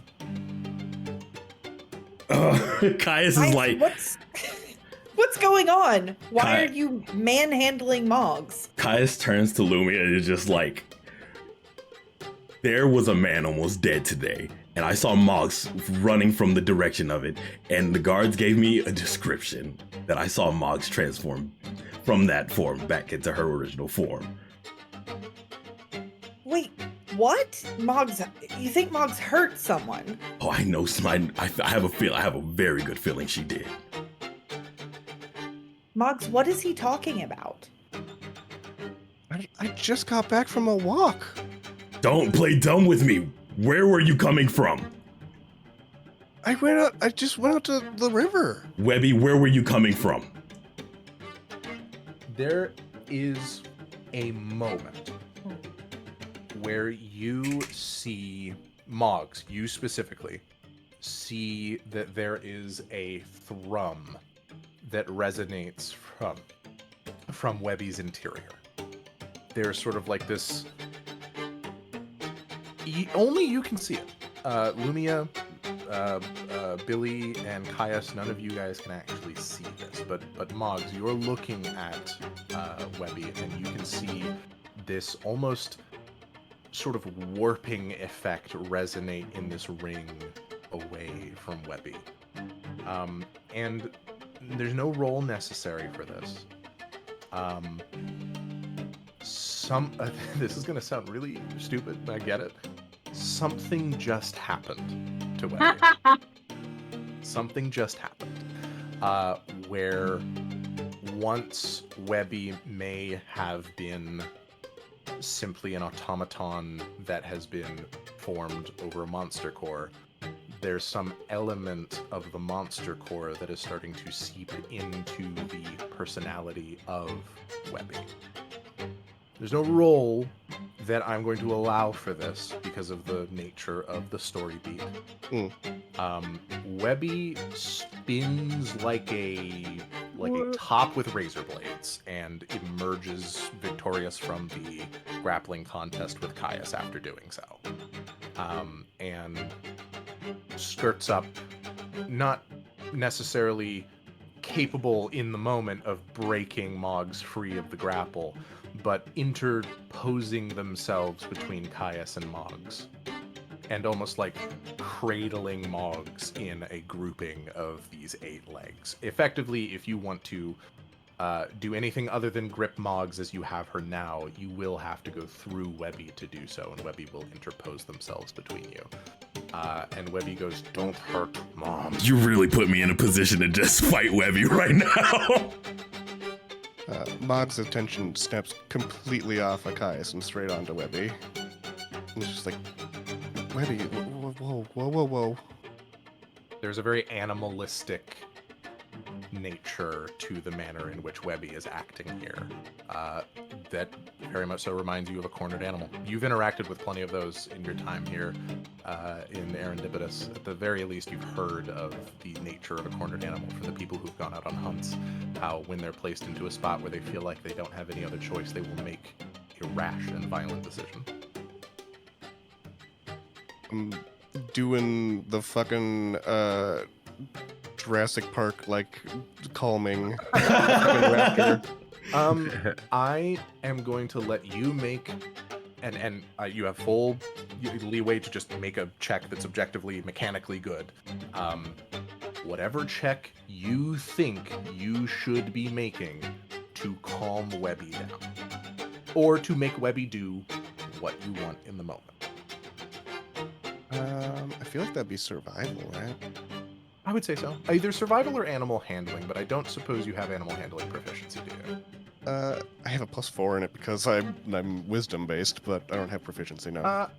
If you want to make an animal handling check, I know this is like, okay, DM, I'll let you add your proficiency to an animal handling check this time around. Just for flavor. Yeah, absolutely.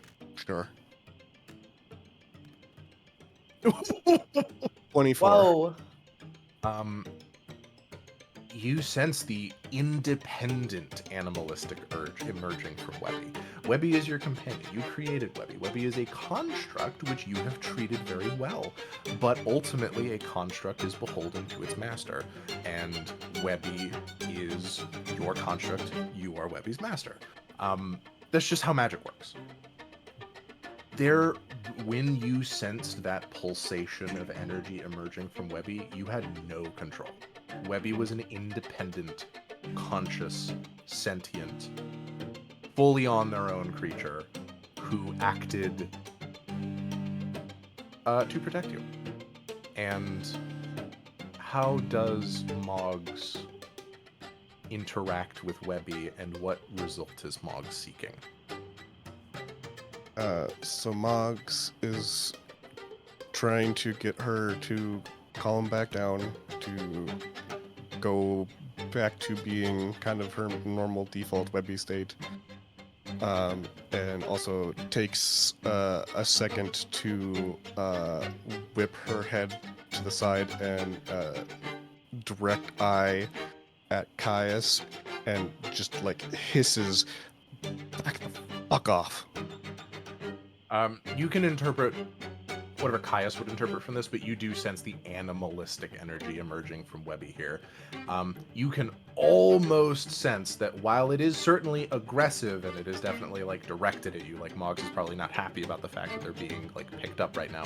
There might be some element of this where Moggs doesn't know what Webby will do if this continues. You said if what continues? This. Wait, you said Webby said that or Moggs said that? Moggs. Oh, Moggs said that. Webby said, "Back the fuck off to you." Yeah, that, gotcha. That is what Moggs said. Webby said, "Don't hurt Mom." And Moggs essentially like interposing between Webby and you now with her back to you. Oh, gotcha. Caius is still going forward. He needs you to say it. I need you to. I want you to tell everybody here what you did.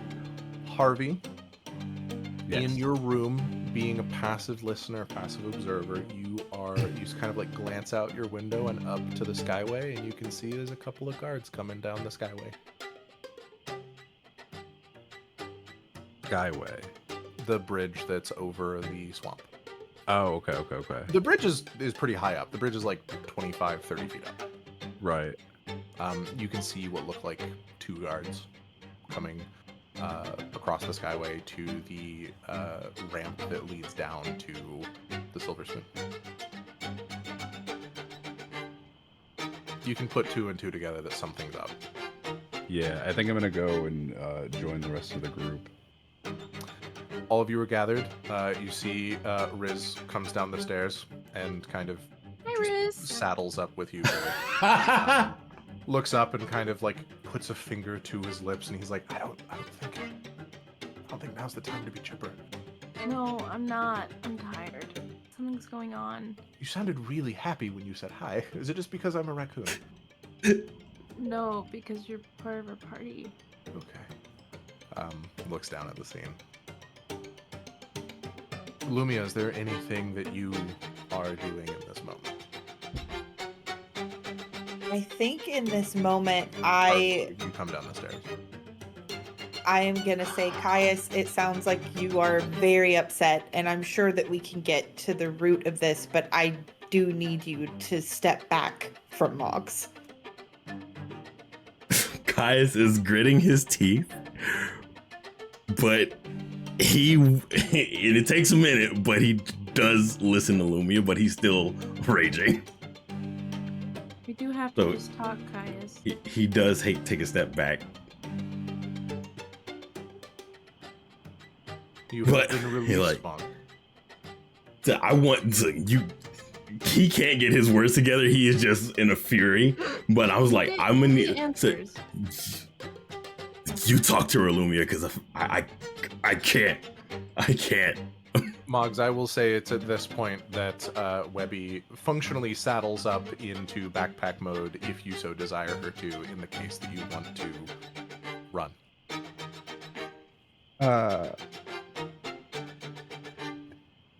So at this point, Caius is starting to back down, Caius has released you. and Webby is returning to normal. Yes. Webby's still being very protective, but Webby is no longer being aggressive, and she's listening to you. Okay. Then, yeah, I think she'll just kind of like return back to looking, and go, why, it's too early for this. Moggs, I need you to tell the truth. Did you do something? Yeah, I went on a walk. Caius said that he saw you near a scene where something bad happened. You're saying that you had nothing to do with that? I'm sure if you just tell him that, then everything will be fine. I mean, it could be an honest mistake, right? He just came and attacked me the second I came back. I'm so confused. Caius is gonna chime in. It's like, were you Loud alarm. So were you not at the store? Were you not at Tilly and Tally's?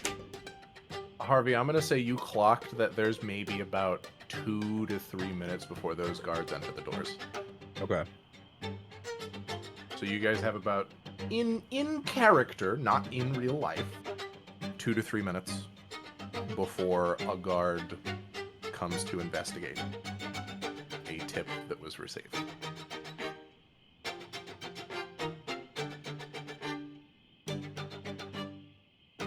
I think this is a good place for us to take a little break. Yeah. We resume in character. Moggs, you have been released. Harvey, you have clocked that there's maybe about 2 minutes before those guards come in. I will hand the floor over to all of you, whoever wants to jump in first. I mean, we wouldn't. The rest, only Harvey would know that the guards are coming. So. Yep.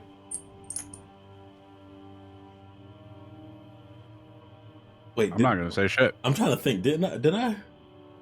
I'm not gonna say. I'm trying. Oh. I'm trying to remember. I think I promise you, everything's going so fast that I don't even remember the last thing. I think I was the last one to say something. I believe so. You released Moggs. I don't did recall specifically what it is. because I think Lumia had asked Moggs something, and then Moggs responded back. She just went for a walk, and then I was asking specifically if Moggs was at Tilly and Tally, and then we went to break.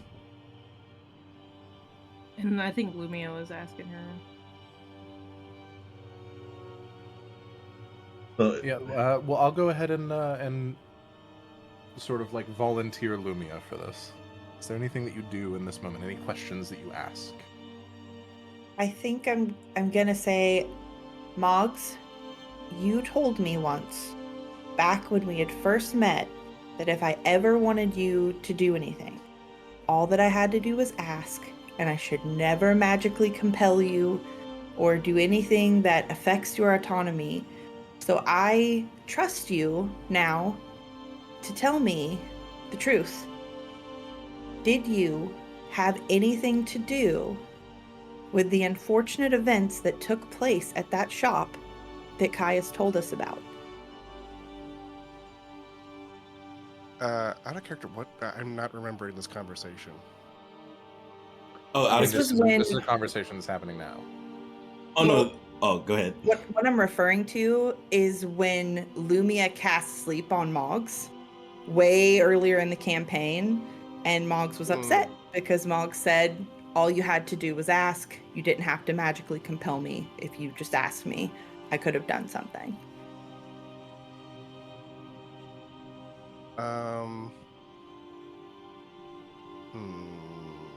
Give me a second here. Yeah. I think I am gonna lean in and just kind of mention to Lumia that the guards are coming down the skyway. Cool. Lumia, you discern the information from Harvey that guards are on their way here. Oh, shit.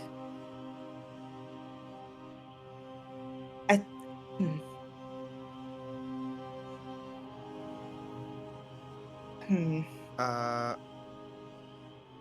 gonna roll a die here. Oh no! Oh, What did you no. roll that for? It was just a high-low roll. That's all it was. Okay. For making a decision point. When I'm not sure what I would have the character do, I just roll it. Okay, so Moggs is gonna say no. Okay. Then I believe you. Caius, I don't know what you saw, but you must have been mistaken. Moggs clearly said that all they did was go for a walk. It was dark, for Christ's sake. I don't know what you even would have seen. But I think that we should believe Moggs. We have no reason to think that Moggs would do something like that. I know what I saw, and I know what I was told. What did you see? Moggs, I saw you. I saw you disguise. You were Tilly at first, and then you changed back to yourself. Why did you look like Tilly? How would I look like Tilly? Somebody better stop me. He's approaching again.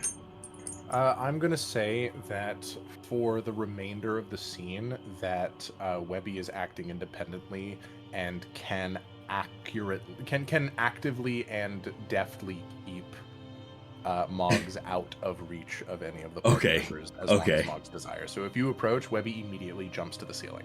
Gotcha. Well, she can't do that with me. I'm gonna say, for the sake of the flavor of this, that he jumps and grabs onto one of the ceiling beams. Yeah. She grips a ceiling beam. But I just want to remind everyone, I have never used any sort of disguise magic prior to this. That is true. So there is no precedent for Moggs being able to look like someone else. But I did see Moggs. Yeah, you saw it. Okay. I thought I was like, am I fucking up? No, you saw it. Okay. As far as everything everyone else has experienced. Oh, gotcha. So my what I'm saying has no grounds right now because it's never been brought up before. Well, and there are. It looks like there are guards coming. Harvey just saw them out the window, so maybe we can have a conversation with them and get some more information about what took place and clear all of this up. You can ask. I've never left until this morning when I came into my walk, and then I came back. I don't know what is going on here. Caius is just gonna grit his teeth and remain silent, but he is gonna start walking back to the shop to go check back on the old man, because he cannot. His emotions are high right now and does not know where he's gonna go. You open the door, and damn, am I back over the? Oh wait, am I leaving or? Are you leaving for the shop? Yeah. Yeah. You open the door. You step to and open the door, and as you do, you see the pair of guards that stopped you, or one of them that stopped you on the skyway, are coming down the pathway, and the one that spoke with you gives you a wave. I guess I'll stop in front of. Is he trying to like wave me down, or is he like? No, he waves as an acknowledgement of your presence there. If you want to, like, no, he's clearly they're doing investigative rounds, and this is a place that they are going. Gotcha. Kai's is like one-track minded, going back to check on that old man. Okay. You depart, and does anyone else in the party do anything before these guards breach the threshold of the door? I'm gonna kind of like, not back away, but kind of like, you know, lean against the corner, trying to be nonchalant. Okay. Anyone else? I'm gonna go with Caius. Okay. But first, I'm gonna roll this psionic dice. What does that do? Oh. Real quick, just before I leave. What did it do? I think Belle understands kind of what I want to do. I've got 2 hours of time. Of what? Of connection time. And who would you like to connect it to? Lumia and Billy. Okay. Oh. So, just to Lumia and Billy? Yes. I can only do 2 at a time. Do you send a test signal? Yes. What do you say? I'll be like, can you guys hear me? You guys do not. Harvey has left the building at this point. Harvey leaves, and then you guys hear. Can you guys hear me? What? What? And Harvey, you hear that back from Billy, and then from Lumia, you hear exclamations. Just what's your Christopher Walken noise? The spice. This is my favorite. It's so funny. Belle. I know you said it was for flavor, but it is actually lore important that I not have been lifted up onto the ceiling. Okay. If it sure, it's entirely up to you where it is that she takes you. I was gonna say that she jumped onto a beam, but if you would rather that not be the case, then that's fine. The important bit being that it is demonstrable that Webby cannot climb while I am riding her. Okay. On a very technical level, any creature can climb. Webby just does not have a climb speed. She'd have to make an athletics check, but she can absolutely do it. Right. It wouldn't be the agility expected. Absolutely. Yeah. So I think we're going to stay with the tavern because there's some travel time that Harvey and Caius have before they reach the shop.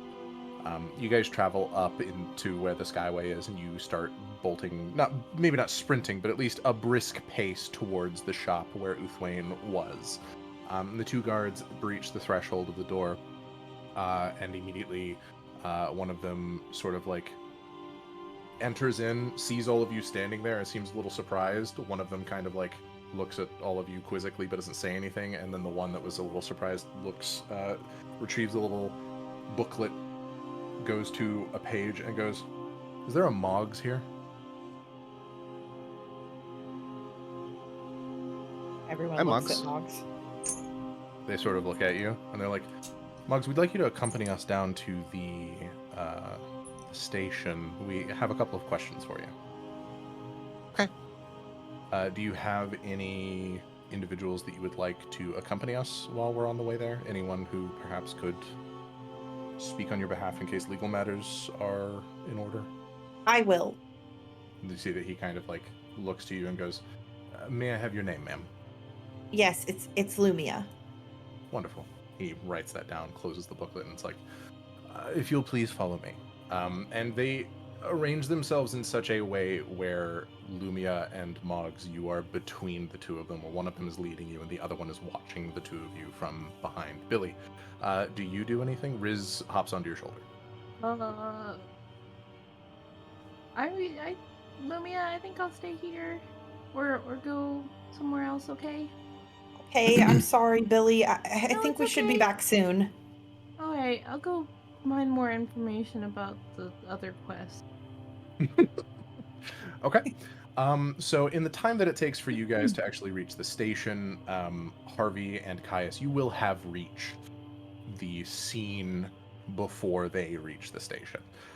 You arrive and you see that it is currently cordoned off with what look like a couple of little sort of wooden pedestals and rope. And there's like a couple of red flags that are on the rope that are kind of tied, ribbon flags basically that are tied. And this is the universal signal for basically this is a government or police matter, do not interfere. You see that it's cordoned off the front of Uthwain's shop.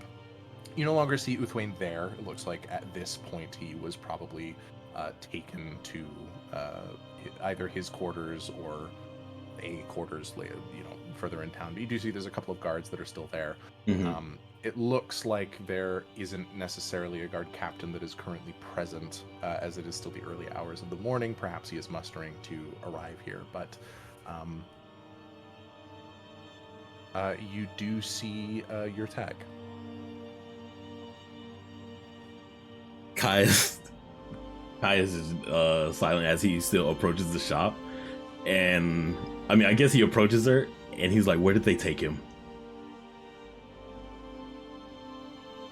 You are talking about Uthwain, I assume. Yes, where did they take? He's like, he's quite devoid of emotion right now. She holds up a hand, and she goes, "I do not want your worry. He is in bed, sleeping off whatever drug he was given."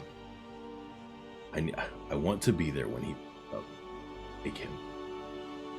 She gestures into the building, but it has interposed herself between you and the building and says, "I am going to ask for you not to enter inside.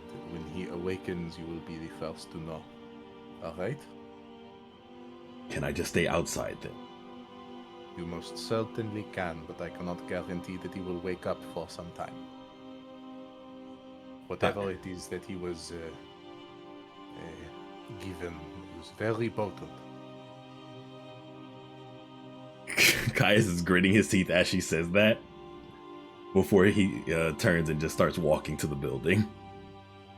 Walking to the shop? Yeah, or is it wherever she pointed to where he is? She gestured into the store that is cordoned. Oh, she is gotcha. interposing herself between you and the shop. So oh yeah, that's right. He lives there. You'll have to walk through her. Oh, but I can't. She is effectively telling you don't enter. Fine, I'll stay outside the shop then. She gestures to a bench that is nearby outside, and she effectively goes, "You are more than welcome to wait there for when he wakes up." Caius nods. And your friend as well. Hello, Harvey. I didn't even know Harvey was behind me. Yeah, Harvey, you kind of like appear in Caius's peripheral vision. Yeah, so you'll wait. I am going to be forthcoming with this information. He's going to be asleep for days. He's going to be asleep for several days. If you want to wait that long, you can. But I don't imagine that you do. I mean, he's gonna wait there for a little. He's gonna wait there for a while, but at some point, for now, he's waiting. I'll say sooner rather than later. Harvey plants the seed in your head, like, "Hey, I don't think this guy's waking up soon." where Harvey, you kind of like understanding that there was something, some sort of poison or something that had been given to him, and you sort of like put two and two together and extrapolate on that and go like, "Oh, so he like almost died. So he's gonna be out for a while." And we will cut to Lumia and Moggs. You two arrive at, let me pull it up here. Where is it? You arrive at the courthouse. You are taken inside the courthouse, where you guys are taken to, it looks like a back office of some sort, and asked to seat yourselves. It looks like there is a table in the middle of the room. There's a door on the opposite end of the room as well. This is very nondescript. It looks like there's just a couple of chairs and a table in here. And then you see that they sort of like look to the both of you and they go like, "I'm going to leave Master Jameson here with you, and Marshal Tobias will be here shortly to ask you some questions." and that guard leaves. You see that one of the guards stays. The two of you, with a guard in the room, are left to yourselves. Is there anything that you do before the marshal arrives? Bill, I keep thinking back to the conversation we had where I was like, I am very willing to make Moggs make dumb choices. Yeah, I'm thinking back to that too. Listen, I think even in, like, worst case scenario, road wardens are incredibly valuable people. They might let you off with a slap on the wrist as long as Uthwain isn't dead. Even if, worst case scenario, you're, like, convicted, they might make you do some sort of, like, community service or something. Basically, they might basically be like, to make up for what you've done, do a quest for free. But aside from that, yeah, it's the fact of the matter is Uthwain did not die. Had, weirdly, still looking at it, still in the cooperative nature of Dungeons and Dragons, Caius giving the greater health potion to Uthwain is the reason why there aren't, like, murder charges. Good on you guys. Nice. Oh my God, that was wild.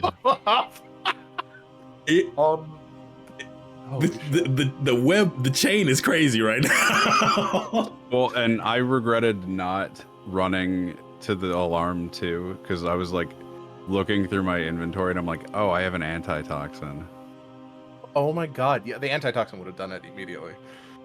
If you wanted to, like, mention to your tag that you have an antitoxin, that might be helpful, because right now they're waiting for the shopkeeps to arrive and to give you the 411. If you give the antitoxin to them, the shopkeeps were already going to give the antitoxin to him, so they'll probably give you their antitoxin. So you don't need to erase it from your inventory if you want to give it to your tag. Oh yeah, that totally.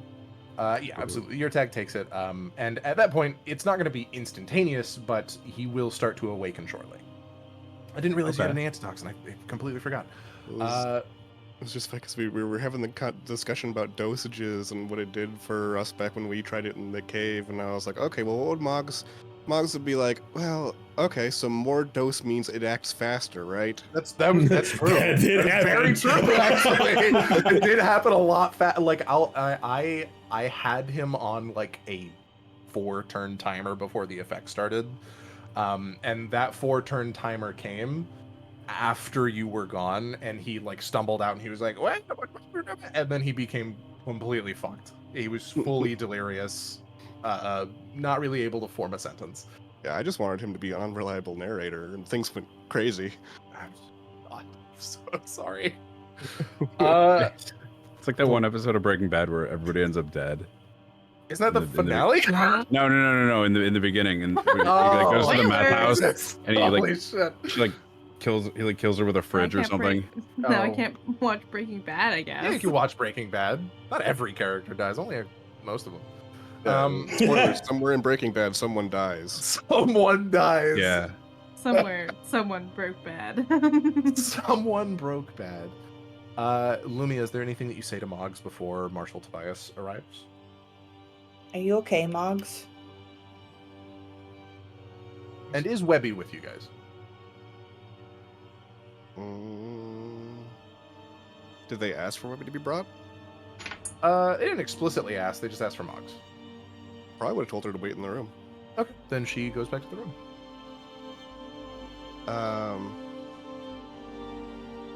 So yeah, Moggs.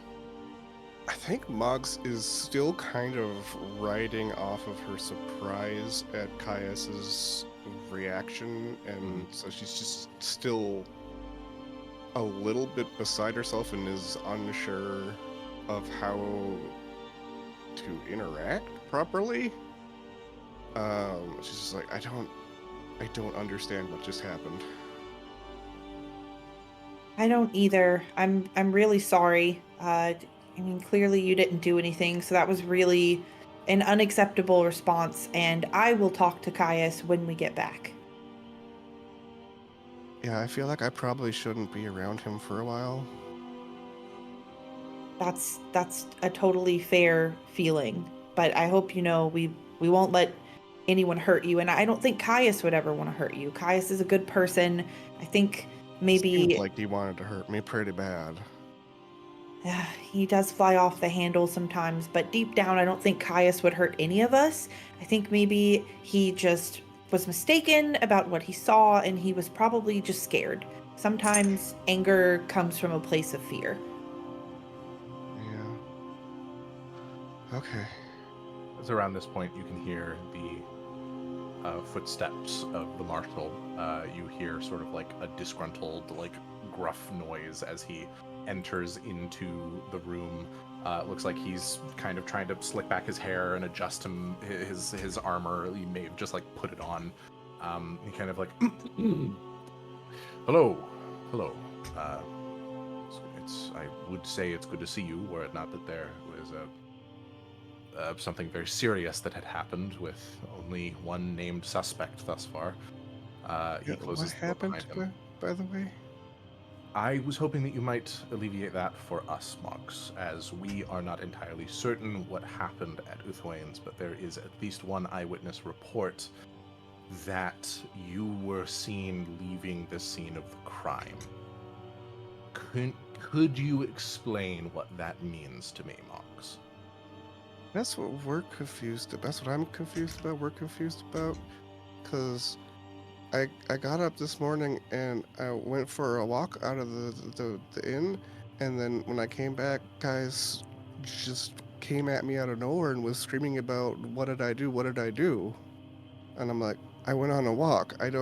What do you mean? You see that he's writing this down. And all right, so can you... And he was saying something about a store, and we went shopping yesterday. So I was at a store then. But he's intense, and I didn't really get an answer. He nods. He goes, all right. So you say that you got up to go for a walk. Around about what time would this have been? Oh, that was... And this is fine if you want to, like, mumbo-jumbo at it, but do you give the time that you actually got up to go for the walk? Yes. Or do you give the time that you left for the store? I assume the walk. Yeah, for the walk. The one that is identifiable as people saw me leave the building.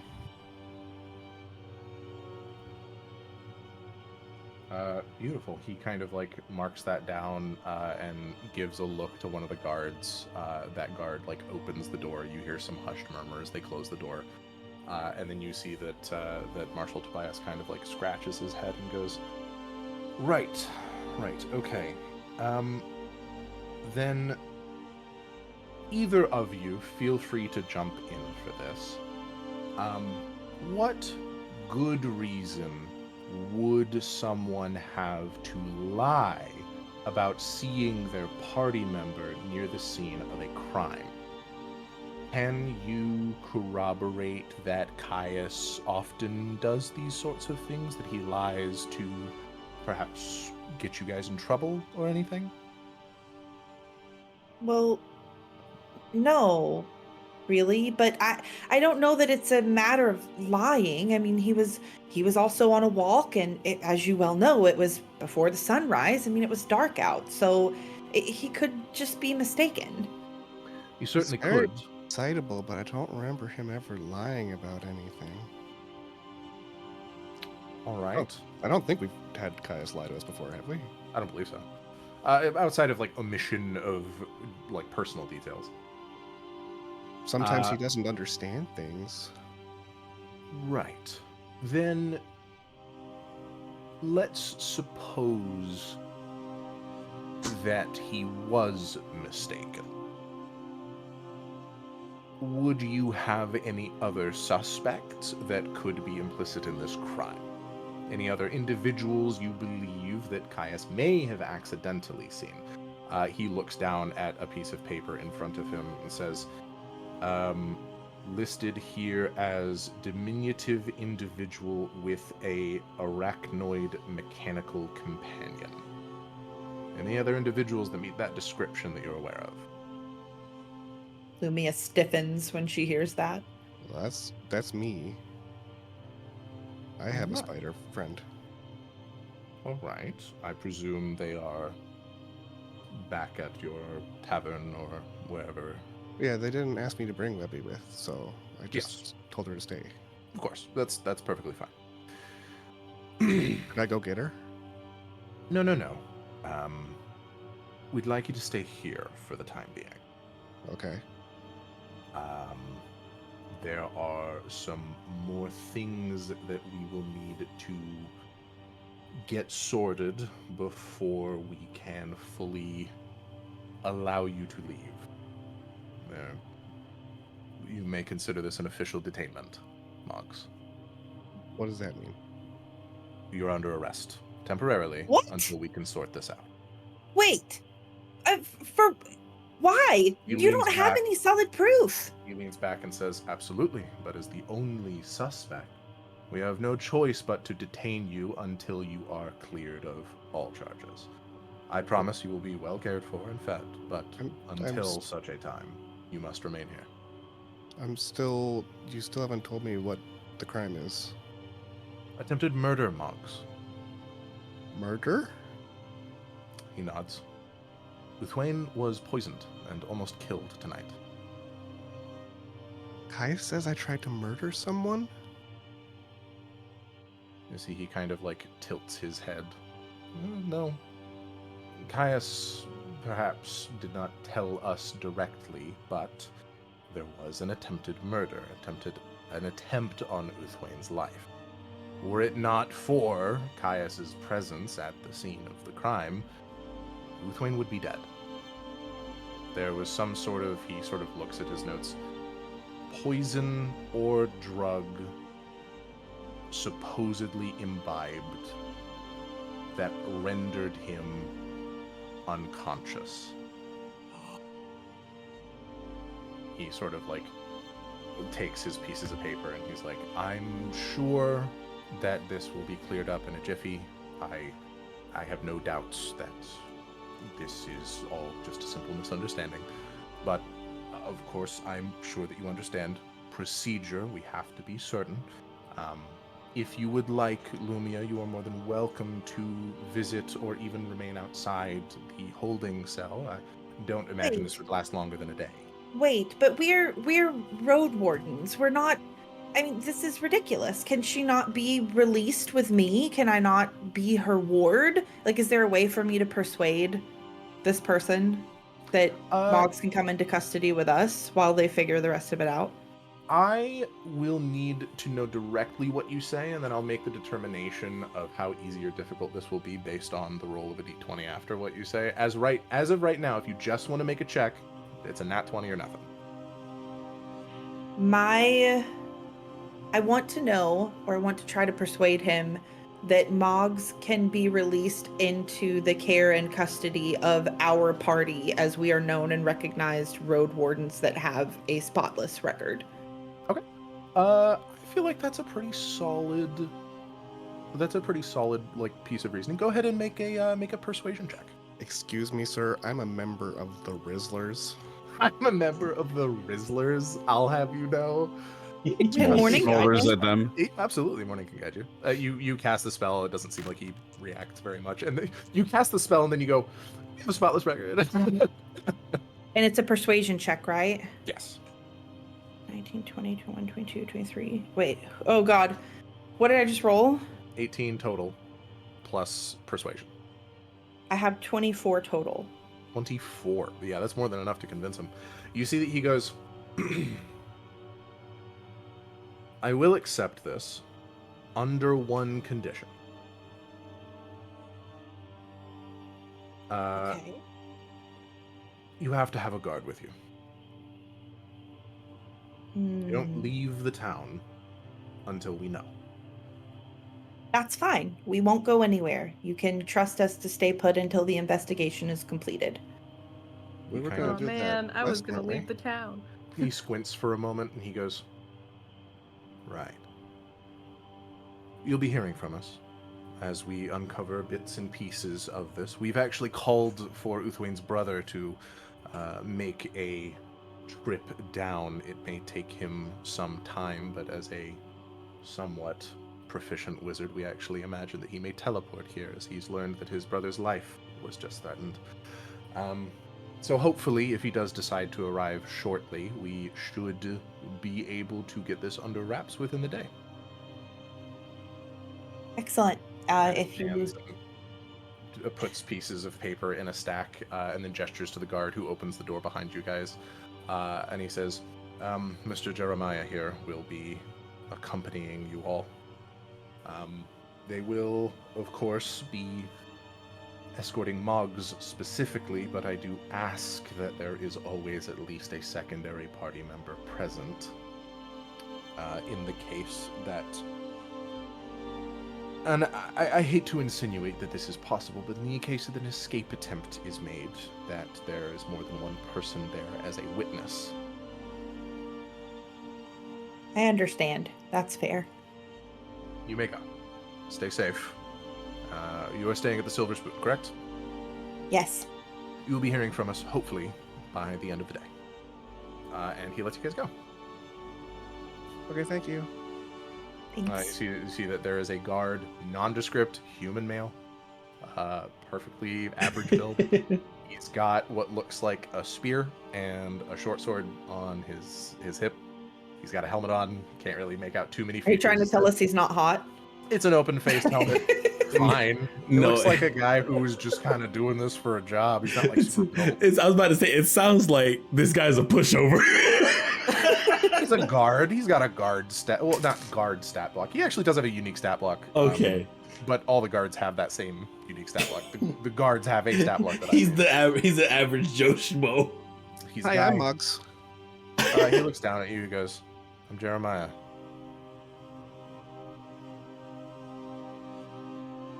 Looks back up. This is an odd situation we found ourselves in. Do you guys go anywhere in particular? What do you think, Moggs? I don't know. What do people normally do when they've been almost detained? Yeah, I wouldn't know, thankfully. But perhaps we should try to connect with the rest of our party. I think Harvey and Caius left. I don't know where they went. I don't think I'm supposed to go near Caius. Ah, you know what? That's true. Well, then let's go find Billy and Riz. Okay. Cool. So you guys head back to the Silver Spoon where Billy and Riz are. That is also where you can pick up Webby, Caius, and Harvey. I was gonna go out somewhere. Oh, where do you go? I don't know. It could be covered later on. I'm pretty tired. Okay, yeah, we're about to close out what's going on here. But Harvey, you offer the anti-poison or the antidote, whatever the fuck, antitoxin to who immediately sort of nods and delivers this to Uthwain, and you can see Rox the priest kind of emerge with his hands sort of crossed together in front of him, as a priest typically does with their robes. Kind of looks up at the two of you and goes like, "That's 2 for 2 today that you guys are doing my job. I appreciate you, but please don't take my job." And walks away. Finger guns. Honestly, he finger guns back. He's not like serious. He's kind of just like, yeah, you know, you saved his life. How am I supposed to complain? And you see that your tag kind of like takes a moment and steps back out and looks at the two of you and goes, "He's awake. That is an invitation for you to come inside." Caius is gonna place a hand on Harvey's shoulder and say thank you. You got it, buddy.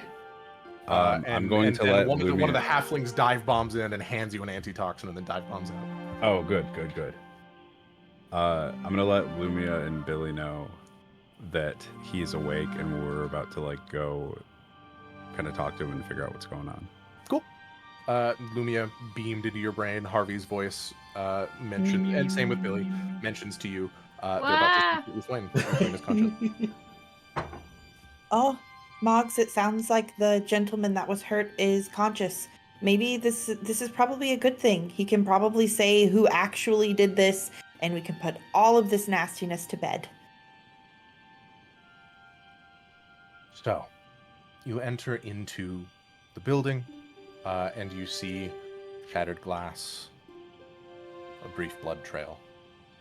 You see an opened safe with an absent item. As you guys were aware, at the very least, they were selling these items. You do not see one of them in the safe. Wait, we see this? Yeah, do we see this? Like Yes, how so. with our like, eyes? I'm saying what I'm saying is what we know something is absent from there. You knew that there were 2 items that were being sold that were high-value items. And one of You them do is not know that there was a safe back here, but the safe is open, and one of those high-value items isn't in the safe. You can take a cursory glance around and see it's not anywhere on any of the display shelves. You can see that it's not anywhere on any of the tables. And on the off chance that Uthwain was using it, you do look around to see if there's perhaps any, little chalk drawings of evidence where a sword may have been at some point. And you see none of such things. As far Can I as ask you are a aware, a sword is question real quick? absent. Yeah. When I pass by the safe,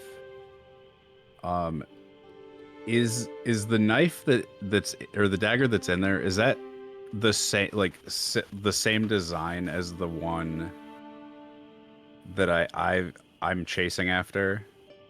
Describe the design real quick, just to make sure. I'm trying to I believe it was look a through our Creed, DMs. Yeah. or Chris, or whatever. Yeah, it was a Chris. crisp dagger. Didn't it have like a jagged, sort of swivelly blade? I think so. I think so. What I'm trying to remember is what was the pommel? What was it shaped after?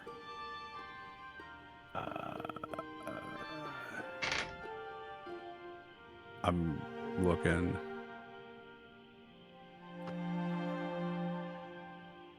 I want to say it was like a... Okay. It's an open-mouthed snake head. Yes. It is very much so, similar, if not even identical. Oh my god. Oh man, oh man, oh man. Okay. Can I pick up on that? Is that... Yeah. Okay. All right, I'm going to make a mental note of that. Cool. You step further inside. You can see the open door. It looks like there's a guard or 2 that are back there, kind of like looking. They're pointing in a direction, and then they're kind of like gesturing. They shrug. It sort of like seems like there's a lot of confusion going on here. And you enter into an open door leading to the bedroom. You can see that there is a lantern that is on the ground. It looks like some lantern oil was spilled. You can see that there is a bed that has been thoroughly sweat through as he was trying to sort of sleep off the toxin. But now that the antitoxin has been delivered to him, he's bleary-eyed. You see dark circles. His eyes are puffy and red. You can see that he's very much so. Like, your tag walks in, and you can see that Uthwain is like, "Water! I need water!" And she hands him a flask immediately. He drinks and sort of like, oh good God. Abysmal business, this. Kind of looks up to see the 2 of you and goes, Who the fuck? What are you doing here? Caius is gonna approach and like kneel down slightly, and he's gonna like, how are you feeling better? I need to know before I don't want to just leap straight to it. Are you referencing before or after the poison? Now, how are you feeling? Bad. But better than before, I hope. Yeah, but still like I was poisoned, I think. About that, do you remember anything from it? Or this early morning? Thinks for a moment. He goes, this early morning? Yeah, last night I went to bed. I had my cup of mulled milk and went to bed and put on my nightcap. And then I woke up and I had, my dearest Tilly, at least who I thought was my dearest Tilly, was in the room with me and asked me about a password to one of the spells on my most illustrious items. My brother, you see, he is a wizard, and he very fortunately cast a spell upon these investments of mine so that they might not be stolen. We've spent a lot of money on these and would hate to lose them, but What you are see, they that he the cast the spell on? Acheron blade and the dagger of venom, of course. Oh, the spell? Are you asking? I'm not going to tell you that. No. I was just curious which items had the spell cast on It them. was the blade and the dagger. Those are the two. And you do note that the blade is not in the safe. He goes, it is impossible for all but the mightiest of muscles to actually move any of the damn stuff unless you got the password. And, well, my beloved Tilly asked for the password, and I was too delirious to know why. And the moment I delivered the password, I realized something must be afoot. I rose from my bed, and as I lifted my head from my pillow, the imposter shoved a bottle into my mouth, and I downed the poison unwillingly. I don't know what color it was. I don't know really anything about it, but the taste, I remember the taste. It's like the smell of almost eggshells, brimstone. It's hard to describe. Guys, he does describe the exact. No, I have one on me. I'm gonna open it and like wave it to him to see, does it smell like this? He vomits on you. The moment he smells it. You see that your tag, like, she's leaning back against a wall at the back end of this place, and it looks like she's actually smoking. And she sees this occur and kind of, like, squints but doesn't move to do anything. And he goes, "Yes. Put that away, please. Whatever vile, disgusting. I close it back up and put it back. He looks at you almost accusatorily and goes like, what do you know? Who are you? My name is Caius, and I might have an idea of who's behind. I'm gonna give the bottle to Yer. Okay. You turn around and hand the bottle to Yer. Yer takes the bottle and goes, explain to me what this is. The bottle we found back when we were on the way from Hints to here. Because we had to go clear out a troll encampment, and there was another fellow who was smuggling these drugs. She holds up a hand and she goes, I did not ask for the bottle's life story. I just want to know what it is. Is this, she sort of like insinuates with her eyes, is this what I think it is? When you say what you think, what do you think it is? It's something that implicates you in the crime. You know in a way, yes. Yes, it does. All right. I'm going to take it as evidence. You understand that you are putting yourself at risk by doing this. I know. She nods. She puts it in her pocket. She goes, I will hand these to Tobias to ensure that he can get to the bottom of this. Who else in your party had possession of these? The only other person I know who had another one was Moggs. Or wait, would I know that? I don't know. I believe Moggs imbibed one in front of you guys, so you know Moggs had one at one point, at the very least. That is information I can guarantee that you can say. See, so, and if that's the case, then because I'm connecting the dots here. There was only three that was taken away because Lumia had taken 3, and I took 1 from Lumia. So there should still only be 2. I just gave mine to Yer. I think there may have been like a handful taken here and there. I don't remember exactly, but I will say the information I still have one. Moggs had one at one point, and you saw them drink it. You don't know if they had any more. Oh, that is also true. Yeah. Well, regardless, I want to turn back to what's his name? Euthwain. Euthwain. Yeah, I want to turn back to Euthwain. Do you remember any other characteristics about who attacked you last? Real fucking quick. They jumped through the door faster than I could see. It was impressive, really. I gotta hand them that. They... And I turn to Yer and I'm like, this may have incriminated me, but do you think I would be able to look at him? She kind of... Did you see that it like gives you a look up and down and goes like, take off your shirt? Kai's like freezes a little bit, but then does what she says. She immediately starts to feel you up and is examining whether or not you have any cuts on you. And then she goes like, No. there's only one way to be sure. But I trust that you don't have any cuts on your unmentionables. You would look a lot more uncomfortable than you do now. You can put your shirt on.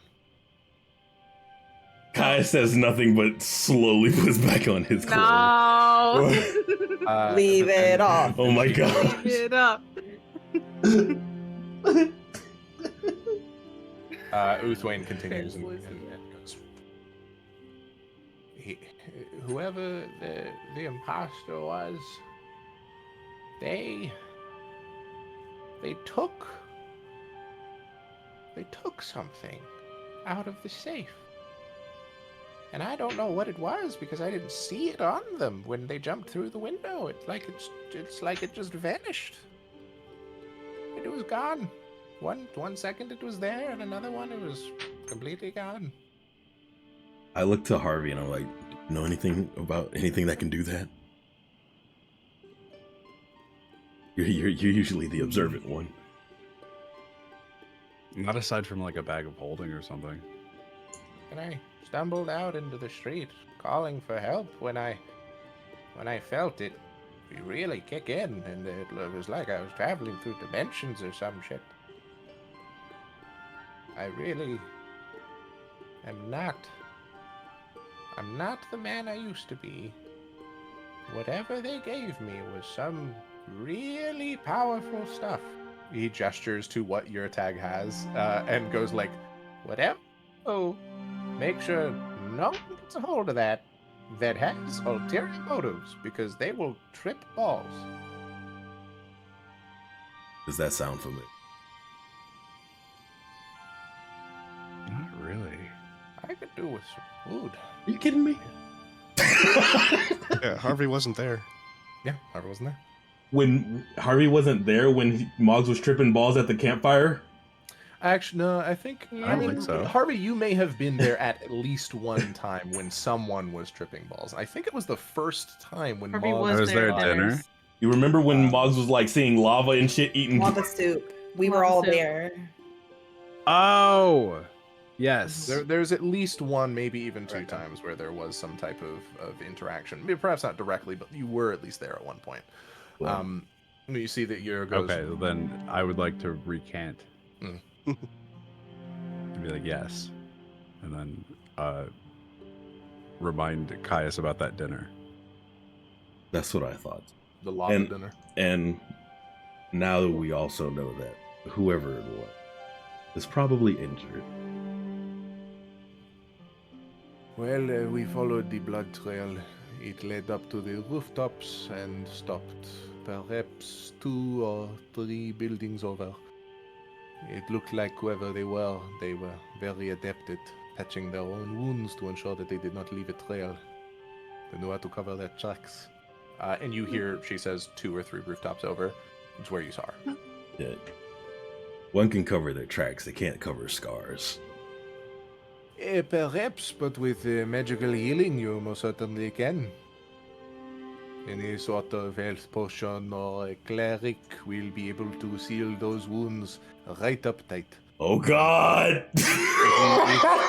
If there is a suspect that you have that happens to be an individual that will remain unnamed, there are at least 2 members of your party that have access to magical healing.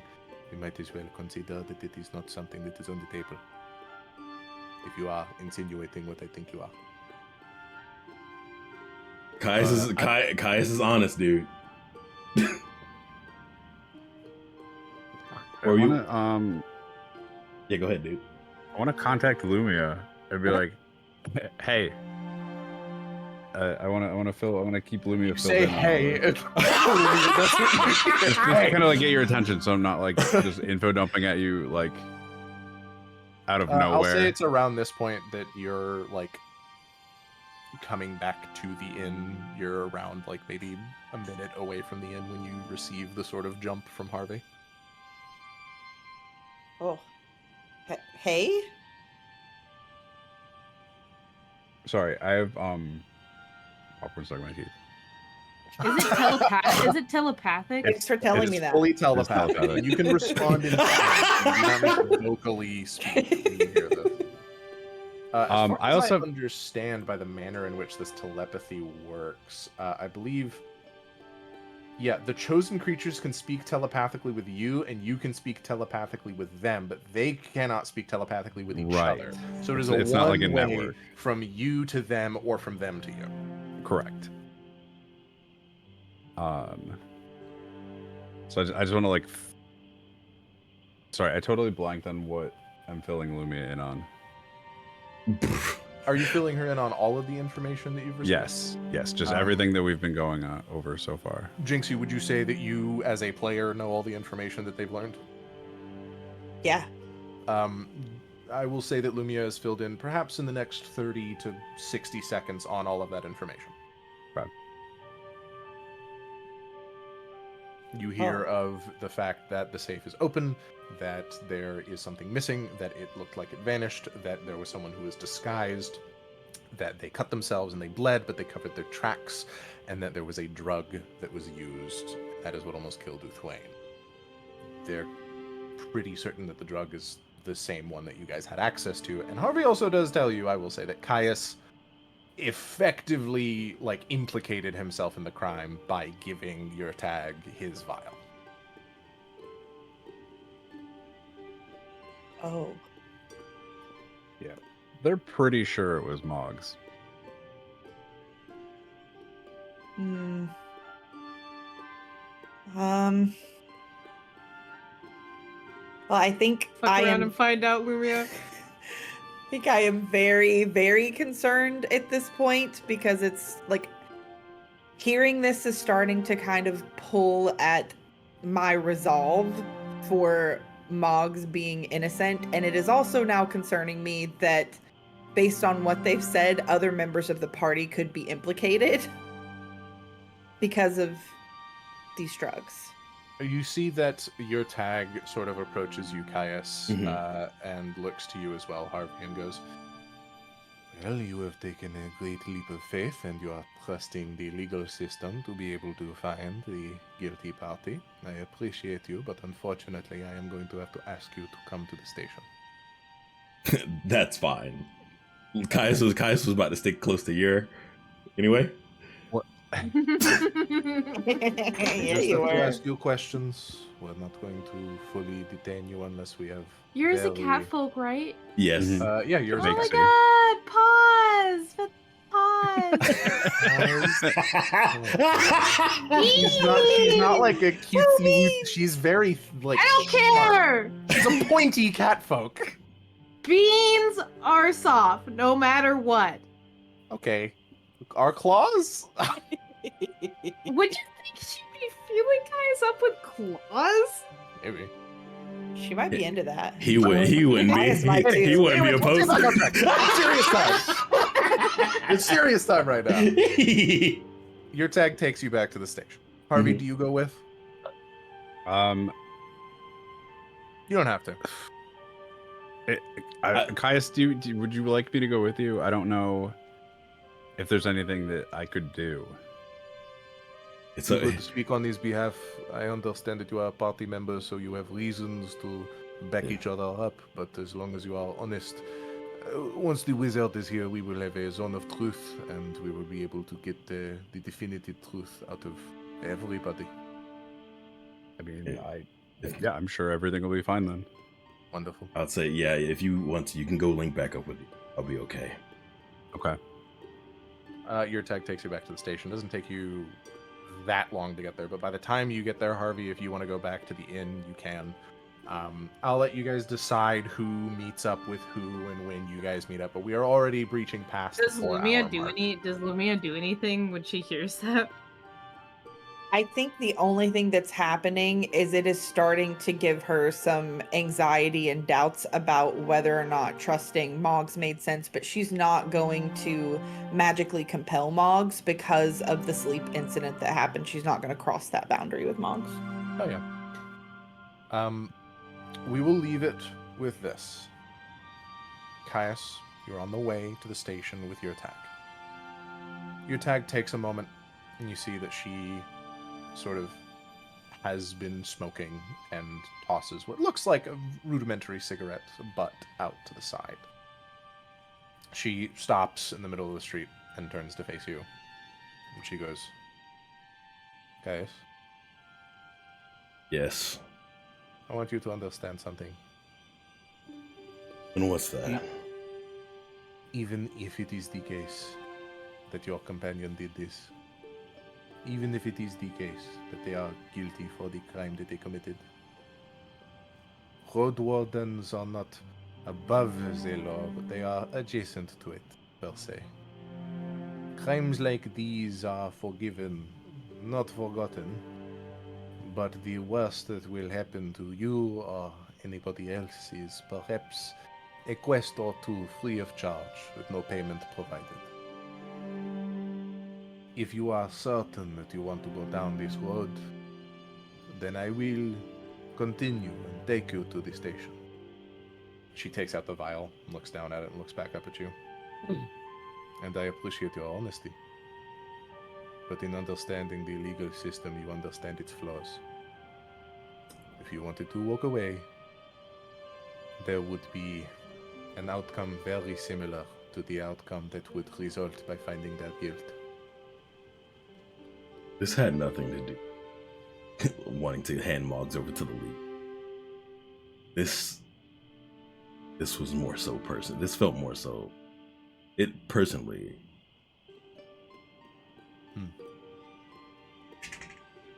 There's some prickly nature beneath that soft skin of yours, Caius. She tilts her head and sort of shakes the vial in front of you. This is your last chance. I am offering you an opportunity to walk away. Caius is gonna stare at the vial for a long moment. If this is not about the legal system, then perhaps you can extract a confession for moral reasons rather than legal reasons.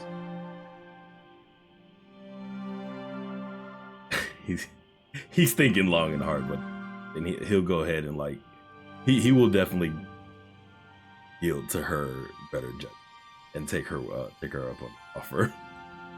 And take the vial. Mm-hmm. She nods. I promise you, had he died, we would have had a very different conversation. But he is not dead. Perhaps not yet. I do not imagine that your diminutive companion has the heart to kill somebody intentionally. I would be surprised if they thought this would go so far as to potentially kill them. Caius is gonna stop and think for a moment to like try and reevaluate, like revisit everything that's happened up with Moggs until this point, and he's gonna be like, you're probably right about that. There's no telling what was going through her mind when that happened. They seem the curious bunch. They seem the bunch that is definitely on board for helping the collective rather than helping the individual. So I am certain that they did not attempt this out of greed, as they have stolen many things from Uthwain's inventory. I will admit that we will be looking for it. We will be looking for the blade, and we will be looking for the runestones that are missing. And if your companion does have those and can be proven to have taken them, they will be asked to give them back. But aside from this, if you can extract a confession from your companion, it may behoove you to do so sooner rather than later. as if they lie now and then are compelled to tell the truth in a zone of truth, as the wizard would have, there will be problems. I probably am not the best person to try and convince her to talk, especially after how I approached that. Aggressive, I'm sure. that's the minor way of putting it, but sure, let's go with that. She gives you like a gentle slap on the cheek before she turns away. He literally chuckles.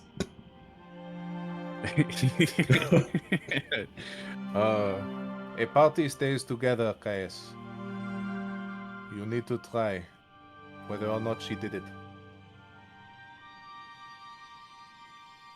Right. Fine. I'll try to put this my personal feelings aside for this. She sort of like glances behind her and she says, perhaps if you were forthcoming with your personal information, they would be forthcoming with theirs. A secret for a secret. I suppose you're right. What? So wait, I'm still like she's leading me. She leaves you in the road. Oh, okay. Okay, so she's we're not going to the station anymore. Nope. Okay. God. She handed you the vial, and she does effectively say, like, if you do want to pursue this in a legal manner, you are more than welcome to do so. But as far as she's concerned, she's going to treat it as though you never handed her that vial. She's aware of the vial. She's aware of it. But you are no longer implicated in the crime. Caius is Unless she decides to go back on that and tell somebody, but... Caius is, like, so emotionally fucked up right now. He's, like, really mad, but also, like, kind of, like... Points right, points left. Pretty much. You know what? I'm gonna get her attention one more time. Okay. You jog up to her and grab her shoulder. Yes, and I'm going to hand her the carving. I did of her. She looks down at it. Takes a long look at it. Turns it in her hand. Head Fine. Still turned down, she looks up at you. A secret for a secret, right? You're not going to tell anybody about this vial. You don't tell anybody about that. She sort of tilts her head and considers that she's keeping the secret about the vial, and she is also keeping the secret about this. He's confused, dude. Oh. That's exactly what I was going for. But then she, for the first time, smiles. And just puts a finger to her lips. And walks away, continues examining it. Kai's is like stuck there right now. You gotta sort your shit, man. He is stuck in the center of the road right now. He is not going back to the Silver Spoon just yet. I want to leave us off with where Moggs and Lumia are now. You're in the Silver Spoon. Lumia, you learned the information from Harvey. Moggs, I'm not gonna make you roll for it. Something is distracting Lumia to the point where you can extrapolate that they're being given information in some capacity, some sort of magical way. If you want to cast Detect Magic, you will be able to detect some form of psychic link. Perhaps, probably be an enchantment. It wouldn't be necessarily typed magic, but the closest you'd be able to type it to would be an enchantment of some sort. Only way I could do that is ritual. Or ritual, yeah. But you can still interpret that Lumia is being told something. There's information Lumia is being given. You can see her expression changing. I'll be honest, Lumia, I don't imagine it would be very easy for you to hide the sort of tumultuous expressions that are casting over your face in this moment. But the two of you are alone in the tavern. Billy, I will assume, has gone to do something. With a guard, though, right? No, the guard's with you. Billy, I assume, has gone to do something. With Riz. With Riz. Harvey is on their way back. Caius, while stun-locked, is almost certainly going to be on their way back soon.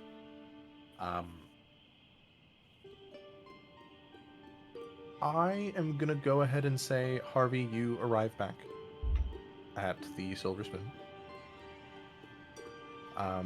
Caius, however long it takes for you to arrive back at the Silver Spoon, you do. The three of you, Moggs, Harvey, and Lumia, see Caius enter the Silver Spoon. It is now not super lively, but breakfast is being served. There are people in the building. There's a guard that is standing at the door as you step in, Caius.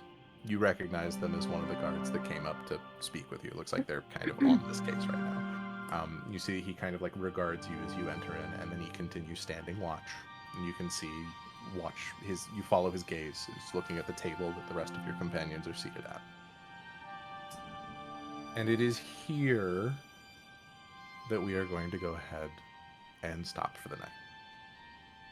Oh my Almost 30 minutes past. Oh shit, dude! Before we end here, just super quick. Yeah. When Caius gets back, can I tell that he's more flustered than he was earlier after being alone with Yer? Yeah. What do you mean? Yeah, you better roll for it. I got a +5 to that. I don't need to roll. Oh, that's Oh, you true. do? Oh shit, you do. Okay. Yep. Isn't your passive perception like 20? My passive perception is pretty high.